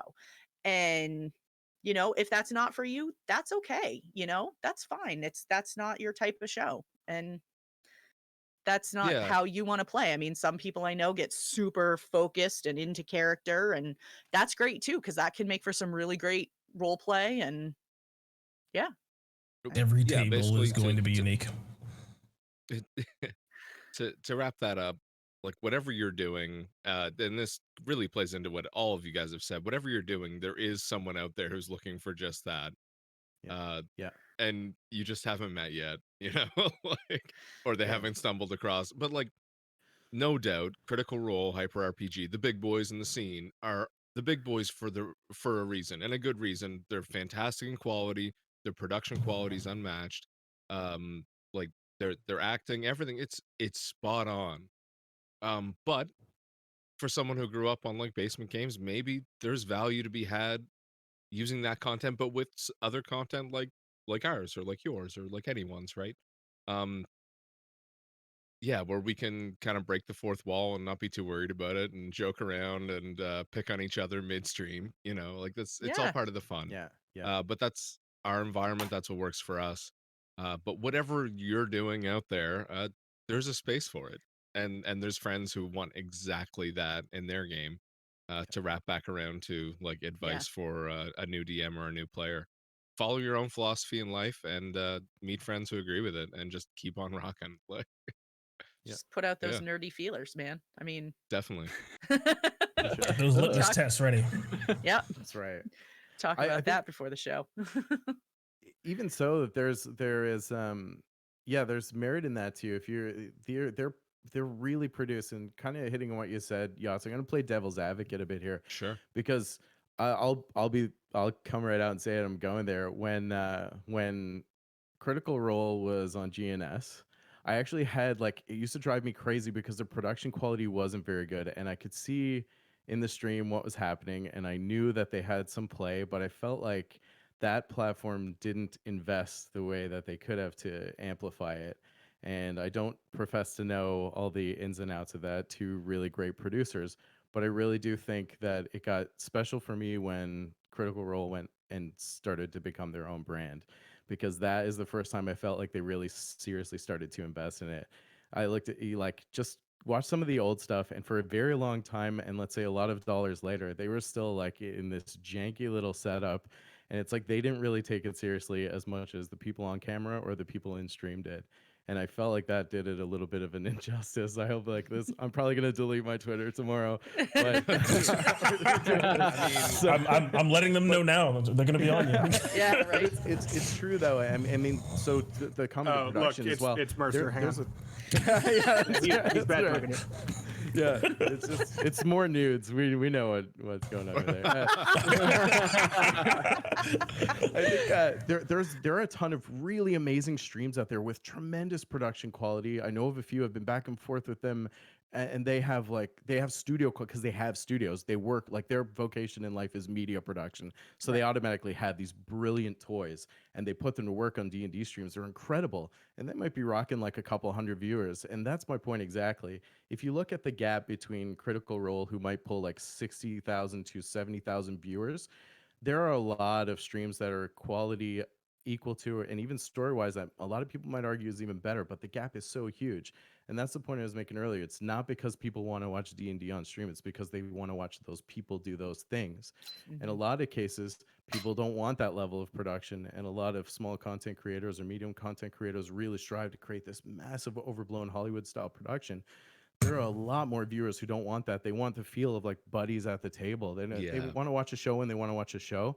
But I sit back and I smile just as much watching folks at like How I Nerd or Dumpstat or some of those crew just sitting around being buds, and I'm like, this is what I miss about D&D. That was I know I'm not Critical Role, but I can watch that and feel like this is me. And it doesn't mean I like one more than the other, right? There's room for both. That's the other piece, is there's abundance.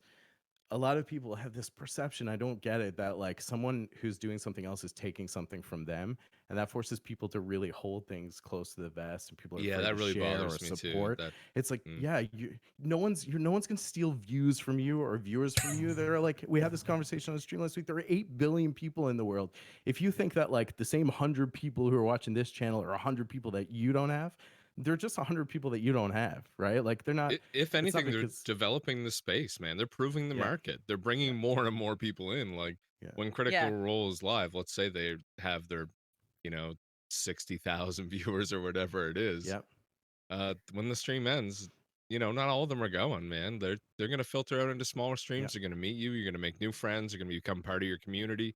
They're bringing people into the space, and they're paving the way for some of the smaller channels to even exist. And not to give them too much credit, because we all have our own space, but I see no negative to someone pulling huge numbers. They're, like you say, they're not taking anything from you. Get up choice there is and earn great. it. Exactly. Someone has to blaze the trail first. Absolutely. Yeah. Focus on the love too, not the numbers. If you watch the numbers, you're already doing it for the wrong reason. You're done. For sure. Exactly. If you're doing this because you hate your job, that's not the right reason to do it, and don't quit your job to do it. Yeah, don't. All right, I'll Like, just get out of here then, famous fuck it. first and then quit your job. Okay? That's right. But if you do, any one of us will write you a reference. So Actually, funny you should mention that. I used to be a certified resume writer. So, Oh, Nice. there you go. so if any of you quit your job, call me. Don't actually call me. That's Send me a right. message on Discord. That would be weird. But yeah, no, it is. It's Arcane Spectacles in chat just said it's the charm of the small community. Critical Role isn't chatting and hanging out in Discord with everybody. Yeah, It's bang so on. true, and that's one of the Arcane, things by the that I love about being involved with How I Nerd is for just that reason. Like, Yeah. we wrap up a show and then I can hop into the Discord and people will give me real-time feedback like, hey, this was great. Hey, I didn't like this. Or hey, did you know, like, sometimes we've had people correct us on the rules before. Okay, like, great, Mhm. thank you. Now I'll know for next time. Yeah. Or sort of the Yeah. running gag is, hey, Sometimes. Do Luna, that occasionally. yeah. Very generous. Hey, Luna, did you remember that you were flanking somebody and you didn't take your sneak attack on flank? It's kind of a running gag because I never remember to take my sneak attack on flank. So, Oh, by the way, you missed one last episode. yeah, I'm sure I forgot did. to So, tell you. Now if 20,000 people were telling you that, it would. Oh yeah, don't forget to add your rage damage. Don't forget your hunter's mark. Oh, yeah, geez. exactly. Like, at that point, it wouldn't be fun anymore. Like, at that point, it would just be Yeah. like, I'm gonna go crawl in my hole and die. Like, Yeah, There that's is this that's the weird, other like, side of the critical crit mass roll or- effect. yeah. At a certain point, a channel will reach like a peak critical mass where it will. I've had these conversations with people before, and it's more about like the philosophy of streaming, if you will. But at a certain point, you kind of transcend being able to keep up with the chat or being able to talk to anyone or really foster that sense of community. It's an interesting tipping point to me, and I haven't been able to talk to anyone who's like gone through it and is well on the other side now. But sometimes you pop in these streams and the chat's moving so fast, even if you wanted to, you're not keeping up yeah. with it. Yeah. Especially if, like, just as a viewer, you can't keep up with it, especially if you're physically running a game or playing and trying to glance over and see what joke your buddy just made in chat, right? But at a certain point, it has to shift the focus, or I guess the scope of the intention of the stream has to shift away from the viewers and the community into just purely the content, because you outgrow the ability to even keep up with it, which is a scary thought, because I think the community side of things is the biggest value for me. I've met so many cool people through this, Yeah. and Absolutely. my network Yeah. is growing, and I have so many people. Like, if I need illustrations done, I know exactly who I'm contacting. If I need graphic design, I know the guy. Like, if we need music, I know the guy. Like, or girl, I should say. But yeah, it's just really, I think the community is the biggest pull for me in something like this. But once you transcend to that certain value and you hit that critical mass, and a switch must flip one night where all of a sudden you just blow up and there's nothing you can do about it anymore. I'm not sure. Like, that's lonely in front of 30,000 people. It's weird, right? Your community becomes self-aware almost, where it just Yeah. starts, it like, you have to foster and build and nurture this thing, and then it gets to a point where you end up planting it and it just starts growing on its own and nothing's going to stop it. It just keeps Yeah. going and going because the people in the community are bringing more people in for you already. They're like, hey, come watch this thing I'm watching, and then 30 people are doing that, and then 100 people are doing that, and then before you know it, you have 5,000 viewers or whatever the metric is, and it just runs on its own. Yeah. And there's no space for you anymore. The stress that comes with that too. I mean, think about it. We have seen in our community, especially at that, let's say, tier where people are pulling in the thousands, 2,000s viewers, man, it's an unforgiving place. And I agonize over Yeah. this. I wonder, I always look at this, and I burned out a while back, actually. I used to do this all the time. I started streaming when Critical Role was kind of like still in the early stages of their program. And it was great. It was a very small pool. Like, you could grab views, you could get stuff out there and do well with it, and feel like you're doing well with it. And I did exactly the thing that I kind of cautioned against earlier. I was too focused on like primo production, and I agonized over the details. And we all know, and anyone out there who's DM knows that, like, it really takes all of your focus to craft a good game and do your players justice. I couldn't do that and manage the tech on stream, the technical difficulties and the ups and downs and the stops, restarts, and everything suffered. when you get there, I just think about that, like, is that something I want? And you kind of go back and forth. Okay, well, why am I doing this? And until you're doing it for you and just because you enjoy it, and people will come, but it's the surefire way to burn out. On top of that, if you get to that level, like I said, this was my original point. We've seen it in the community. You say a wrong word or you make a misstep, and dude, you are canceled so hard. And I would lose sleep over that. We see people who have been icons in this community and notorious for being like giving and generous, and that community will turn on them in an instant. Yep. Right now, granted, a lot of them do stupid shit too. I mean, that's happened as well. And you also have the other side of it too. When you're there, it happens so quickly, especially for streamers, that they don't have I use the power leveling analogy. Have you ever been power leveled in a game? Suddenly you're this level and you have no idea what to do with any of it, and you make all kinds of stupid mistakes because you don't understand how it works. That happens all the time with streamers. They blow up. There's no escalation. They can't grow into that level of influence. And it's a recipe for disaster. It happens every single time. So careful what you wish for. That's not the end game. Joy and fulfillment is your end game.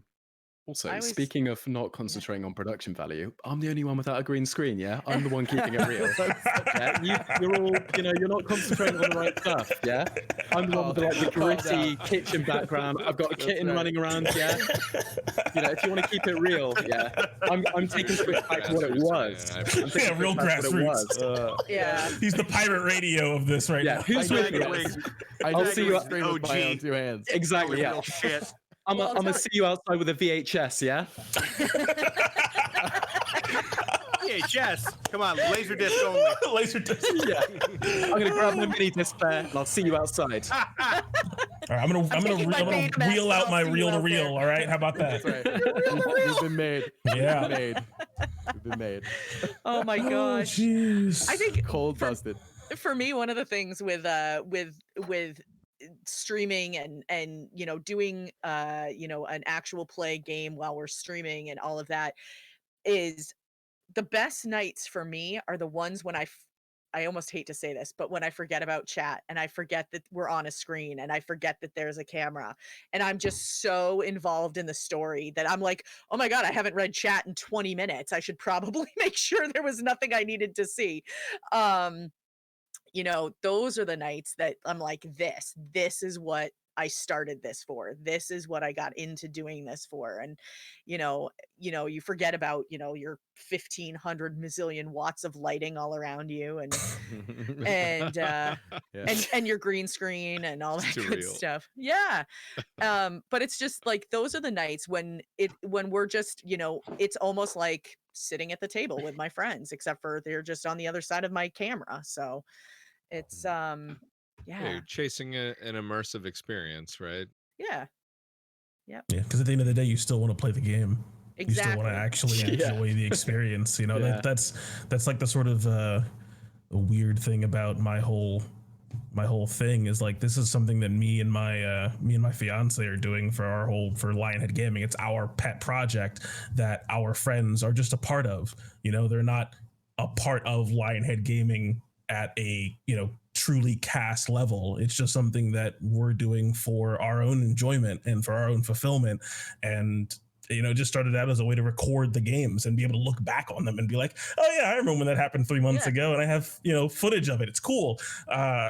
It is something you have to go into and figure out why it is you're doing it and know that going into it without chasing after things that are hard to chase after. Yeah. Set your own bar. I love, first of all, that your significant other is involved too. That is one great way to make sure that you can keep it up. Oh yeah. Yeah. When I said that I burned out, that was part of it. The other part of it was I didn't really talk to my wife about the schedule, and I did that differently this time. I actually made her part of the planning for my streaming schedule. Smart. So I roped her into D&D. I roped her into playing the game, so she's part of the cast and she does all the art and stuff for the channel. So like, she's integral to the success of the thing. That's so cool. Awesome. Man. I like, I'm totally single except for my kiddo, and so it's like all right, kiddo, you know, you're 12. You're on your own for the next 3 hours while I do this stream. She's literally sitting in her bedroom now on her laptop, like playing Roblox or something with a friend. So Yeah, that would be a dream. Like, you mean I also get to play video games uninterrupted for 3 Yeah. hours? right? She's It's like, all right, I mean, see ya." okay, Win-win. Fortnite exists. Have fun with your thing. Yeah. Yeah. That's right. But on the flip side of that too, it also makes me much more aware of when I do spend time with her. Like, you know, I mean, yes, I don't have a significant other, but I do have a 12-year-old who, you know, like tonight, um, we went to the grocery store. So she is done with school. Tomorrow is her last day of school for this school year. And she loves to cook. Like, she really enjoys cooking. So one of the things she loves to make, which I am not ever going to complain about this, is lasagna. And so she was like, I want to make lasagna for dinner next week. And I'm like, great, let's go to the store. You can pick out all the stuff you need. And so like we literally spent like from the time that I finished work today until about the time I sent out a message saying I'm sending out the call in 20 minutes to you guys. She and I were hanging out together. You know, we went grocery shopping, we cooked dinner on the grill, we made s'mores, like we just hung out and it was fun, you know, and like I'm much more aware of that time too. So um you know, I think it when you do stream, especially something like a TTRPG, and you have to be in it for, you know, at least probably a good 2 to 3 hours. It makes you more aware of the time you're spending with people in your family or in your house or, you know, things like that. So, Outside. yeah. Yeah, yeah. Yep. Yeah, streaming is a lot like creating and like creating any other form of art. It can swallow you up if you let it. You'll just end up spending so much time. I have to get everything just right. Not to mention if you're DMing a game on top of that, or DMing one of your stream games, because then it's like, not only do I need to get the game just right for my players, I need to get the game just right so it's entertaining. I need to get the stream just right. And Yeah. before you know it, you spent 10 hours on this and you've lost your Friday. Yeah. Yeah. You haven't done anything else. Yeah. Yeah. I know. And you still haven't streamed. And you still haven't streamed yet. You still haven't even streamed yet. Yep. I know. I have a lot of respect for those of you that I have a lot of respect for you for those of you that DM, because I know the amount of planning that goes into it.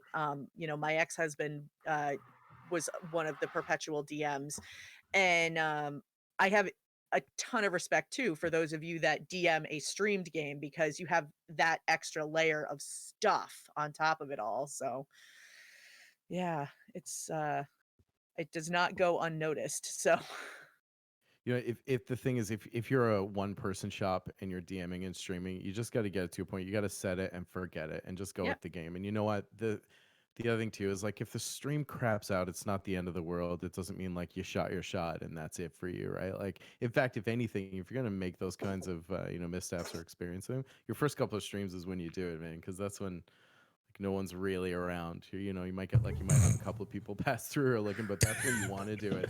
But the big thing is, as someone who's suffered that before, it's Pip. It's good, Pip is so adorable. I'm just Bring the trying. walls down. I'm trying to ignore her. Like, it's. They're not She's also helping at all. like. This kitten. She's also like not like this normally. She's normally like. I mean, she plays around, but she's being like very. She's being very kitteny right now. Yeah. The only ninja on Twitch you need to worry about is that one. it's right that there. one. Or Mixer. Sorry, I'm crossing my fingers. Ain't that the truth? Yeah, that's it though. Just set it and leave it. Set it and forget it. Oh God. Yeah, I said it. I can't take it back. Yeah. So you just and then focus on the game, because your players are there for that, right? And you owe it to them and yourself to not stress about it. It's tricky. On that note too, I will say, Luna, you probably have like the most supportive community when you do take on the screen and you're ready to run a game. You know that you'll have some of the best players who will root so hard for you. Oh, I know. Right? We are very yeah. lucky over here at How I Nerd. We have a great community. We have a great group of people who come and hang out with us time and time again. And you know, honestly though, I as much as I enjoy playing the games, I really love doing stuff like this. I love getting to meet you know, people from other communities and hear other experiences, and you know, and just kind of, you know, shoot the shit really.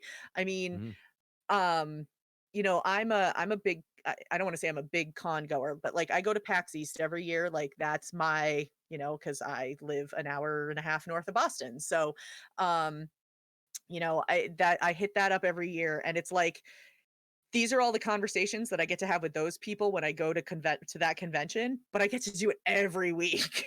And it's always a different group of people, and it's always a ton of fun. And it's so cool to hear like everybody's perspectives. And you know, it's a great way to like I get to meet other communities, and so it helps introduce me to new streams. And you know, just kind of talking about, you know, like, hey, you got to come check out what, you know, this group is doing, or this group is doing.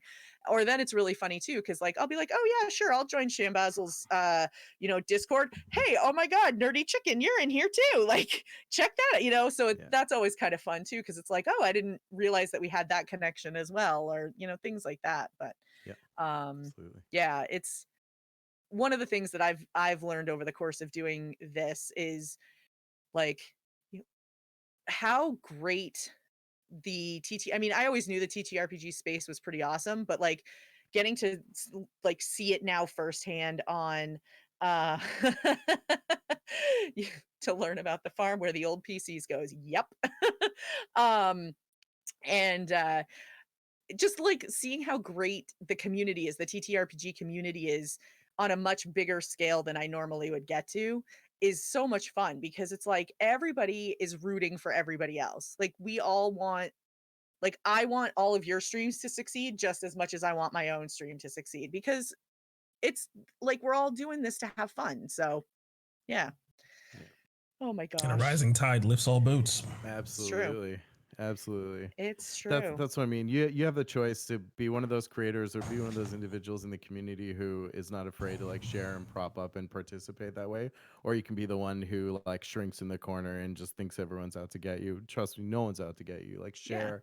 The only thing you stand to gain by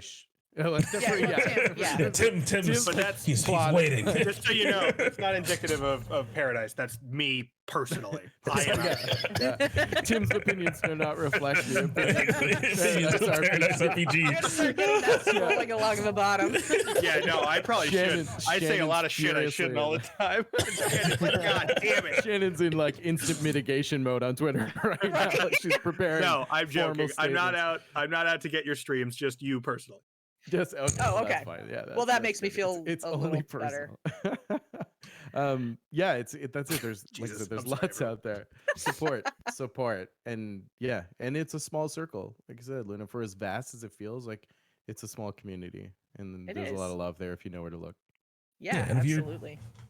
If you're creating in this space, in the TTRPG space, especially content that requires other people to buy it or to consume it, you know, using their time, whether it be a podcast or an actual play stream, or you're making things for the DMs Guild or whatever, and you're seeing other people be successful, and you're feeling probably almost definitely my least favorite emotion in the whole wide world, jealousy.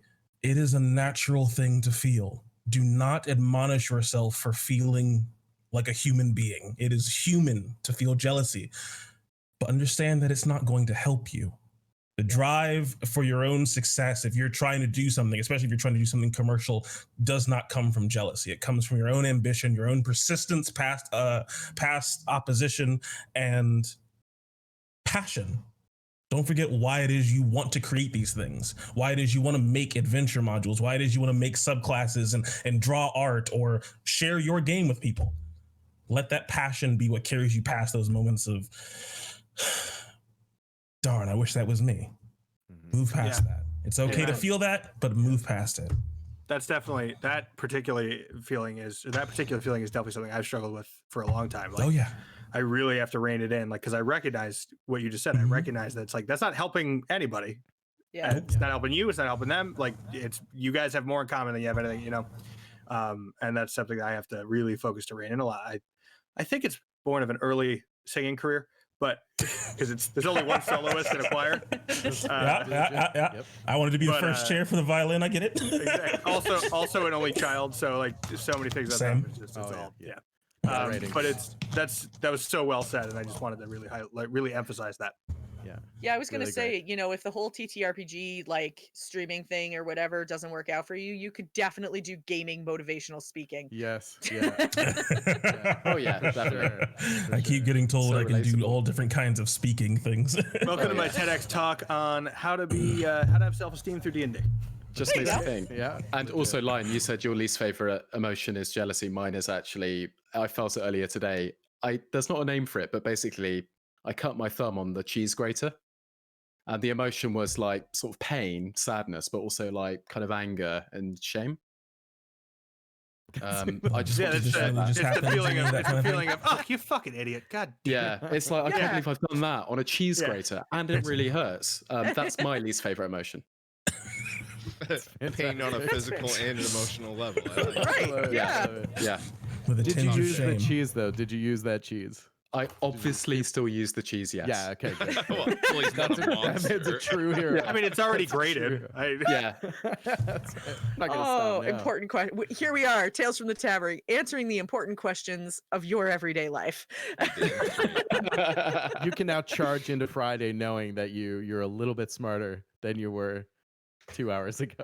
I don't know if I go that far, but I didn't say better off. I just said a little bit smarter. yeah, that's true. That's true.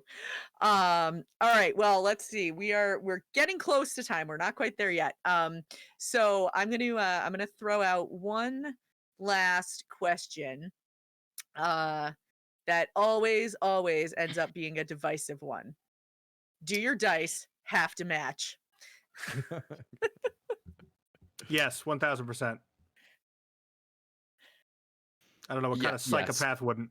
Yeah. Spoken like a true matching man. dice person. Yeah. Right? Yeah.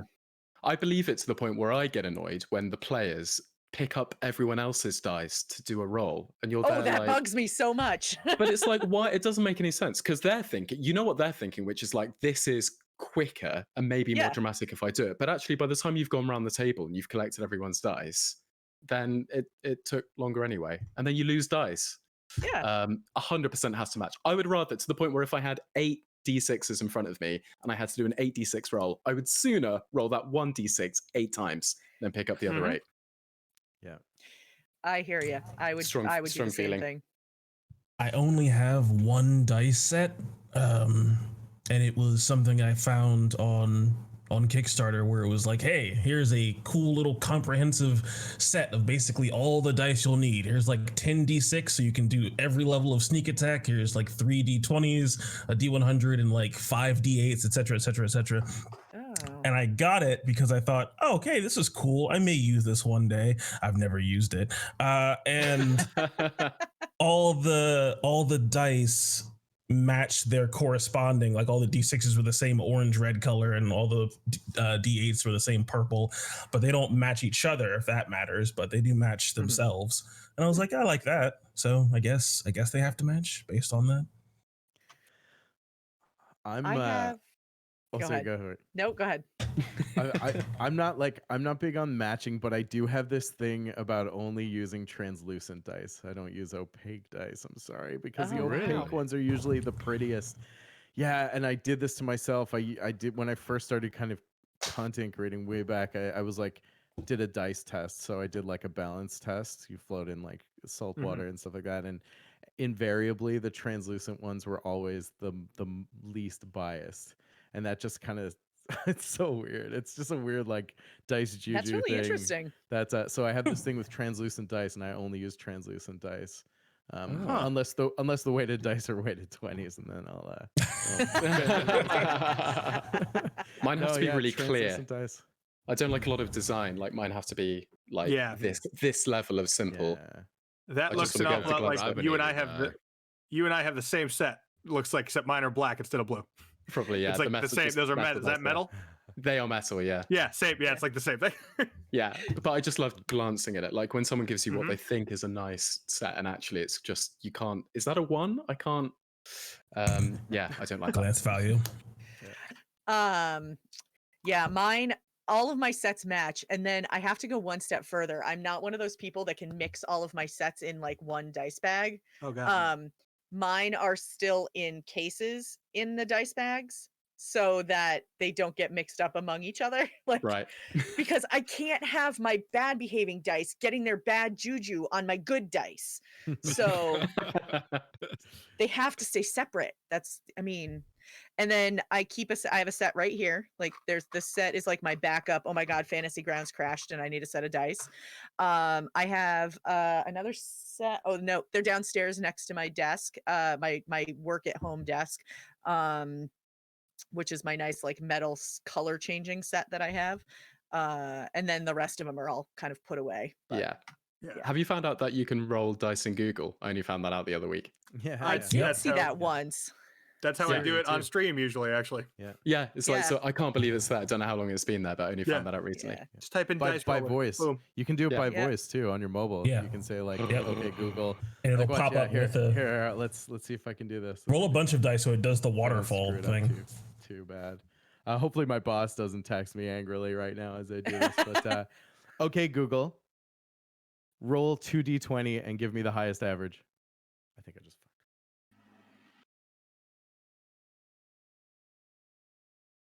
What? Wow. I'm Okay, gonna be Google. playing with that all night tonight Roll now on my phone. 4d4 and give me the highest 3.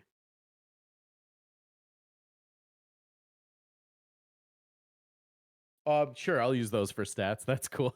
That's awesome.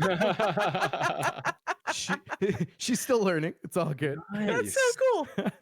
That's really Sorry, that's funny. how I roll stats for my NPCs. I use D8s. My bad. That's awesome. That's so funny. Yeah, it's neat. Siri can All do it too. right. Well, we have unfortunately hit time. So I'm going to do one more loop around. Everybody remind us of who you are and where we can find you online. And we'll go from there. So I'm going to do it in the reverse order this time. Yachts, we're going to start with you. Hey, I'm Yachts. Scott. You'll find me at YottsTwitch, where I stream, as well as the How I Nerd channel. Obviously, here I'm on the tabletop one with Luna. Getting a YouTube channel going, but mainly you'll find me on Twitter or over on Twitch. If you want to come hang out someday, we're getting into photography stuff and perhaps some music composition soon. Very cool. Well, thanks so much for joining us tonight. Thank you for the invite. Brad, let's go to you. Yeah, thanks. I'm Brad, aka ShambazzleGames, at ShambazzleGames on Twitter. Hit me there. Everything goes out through Twitter. Otherwise, you can find me ShambazzleGames everywhere, and I'm streaming on Twitter, Twitch, YouTube, and Mixer. ShambazzleGames as well. If you want to check it out, Excellent. Saturday mornings probably the flagship stream, 11 a.m. to 2 p.m. All DM chat all the time. Thanks for having me. It's always such a pleasure here. I'm sorry it's Awesome. over. Thank you so much for coming back. I mean, he came back again. He must like us. I was like waiting by the phone. I'm like, I "Let's know. go." I know. Sorry it took so long for us to get in touch with you. Lion, let's go to you. Yeah, I'm Lion. You can find me on LionheadGaming on Twitch and Lionhead_gaming on Twitter. Do lots of my communication through there. Also, of course, have my own Discord. I would say my flagship game is coming up this Sunday at 5. Going back to ancient Greece. So hope to see you there if you want to come on and check it out. And thank you so much for having me. It's been a ton of fun to be here. I'd Yeah, gladly come back absolutely. anytime. I'm glad we were able to get our schedules coordinated to have you come on. So we'll definitely have you again in the future. This was great to get to know you. Tim. That's me. You can find me and my stuff on Paradise RPG on Twitch. And we then export all the live stuff into podcast and YouTube. So Paradise RPG, wherever podcasts are, and on the YouTube, which is a website you can go to on your standard web browser or on your mobile app. If you haven't heard of it, I can send it out later. On Twitter, follow at Paradise RPG with a C. I don't know if you can read it over my shoulder. Like dice, like pair of dice, get it? And then follow me on Twitter, UntduranBoi, and Shannon more specifically at sroby25 on Twitter, because she'll get you information far faster than I ever will. Yeah. Well, thanks for joining us, Tim. It's nice to have thank you so come much over for having me. to have you come over and visit us on our channel, since I got to come hang out with you guys a couple weeks ago. So this has been a lot of fun. And Yeah, this is Ian, awesome. Ian, thank you so much for staying up so late with us. Oh, thanks. It's only 3 in the morning. Don't worry about it. Ooh. Don't know Oh, if I'm that's going to nothing. get that 3 a.m. look. We're gamers, man. Like 3 a.m. is nothing. I mean, this is it. It's fine. It is fine. Yeah. I'd be doing that. I'd be on League of Legends right now. I didn't So realize you hated yourself. TFT. I'll specify team fight tactics on League of Says Legends. the Dota 2 loyalist. It's a good game. that's funny. Ian, tell everybody where they can find you online. Yeah, everything about me is on Twitter. So if you go to @the_IanMcGill, you can find everything there for the one-page RPGs. The games out so far are Ogre Boogaloo, Tactical Teletubbies, Wizards and Wagons, The Intoxicated Sorcerer, and Pacifist Run, which are all a really good time, and I'm really proud of all of them. So give them a go. And if you want to hear the podcast, that is Dragon Wings, which you can find everywhere, and follow us at Dragon Wings Pod on Instagram and Twitter. I'm absolutely going to be looking that up as soon as we are done streaming. So, and thank you very much for everybody coming to hang out with me tonight. I am Gamer Mom Luna. Everybody knows me as Luna.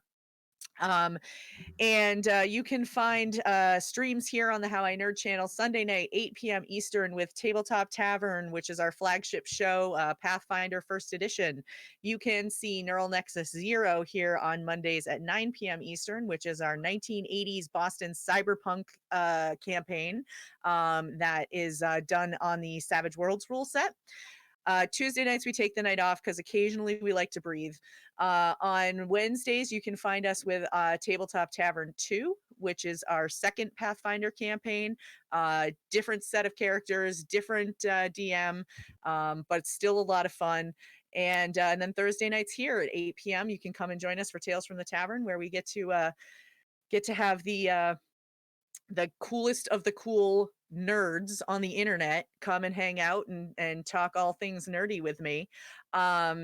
Just a reminder for anybody who's out there that streams, we also head up How I Nerd heads up a stream team called Storytellers Union that is specifically for people who run Twitch streams that are based on TTRPGs, and the idea is that it's to help again, kind of what we were talking about before, like boosting the community and throwing each other some support and love and all that good stuff. So if you're interested, you can look us up on Twitch, or you can reach out to me and I'll get you the information if you'd like to join our stream team. I think that's everything. I feel like I'm forgetting something, but oh well. So we will be back again here Sunday night with Tabletop Tavern. We are going to actually go raid a friend of the channel, somebody totally outside of the TTRPG system, but a very big fan of TTRPGs. We are going to go raid Floop. If you have not seen Floop before, he is a crazy awesome drummer. His community is fantastic, and highly suggest you stick around for a little while if you can. So drop those emotes if you are a sub to our channel. Oh, and the other thing, I know what I was forgetting to say. Yachts and I were talking behind the scenes, and if you are one of our Patreon subscribers and in our Discord, we are going to run one of Ian's one-pagers for you guys at some point. So be on the lookout for that. Yes. Awesome.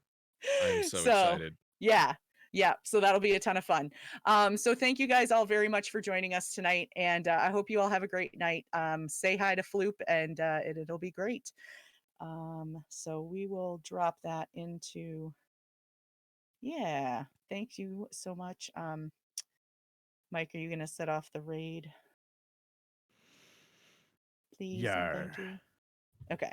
I'm Yeah, waiting he's for him raid to set off mode. the raid. There he is. There we go. Guys, before we end, it's been such a pleasure meeting you. Thanks so much for your time. Likewise. Agreed. These are so cool. Like- 100%, yeah. Yeah. Yeah, thanks for Yes. having me. The This was most awesome. amazing Absolutely. people. Anytime, anytime any of you guys want to come back, we'd love to have you. Yeah.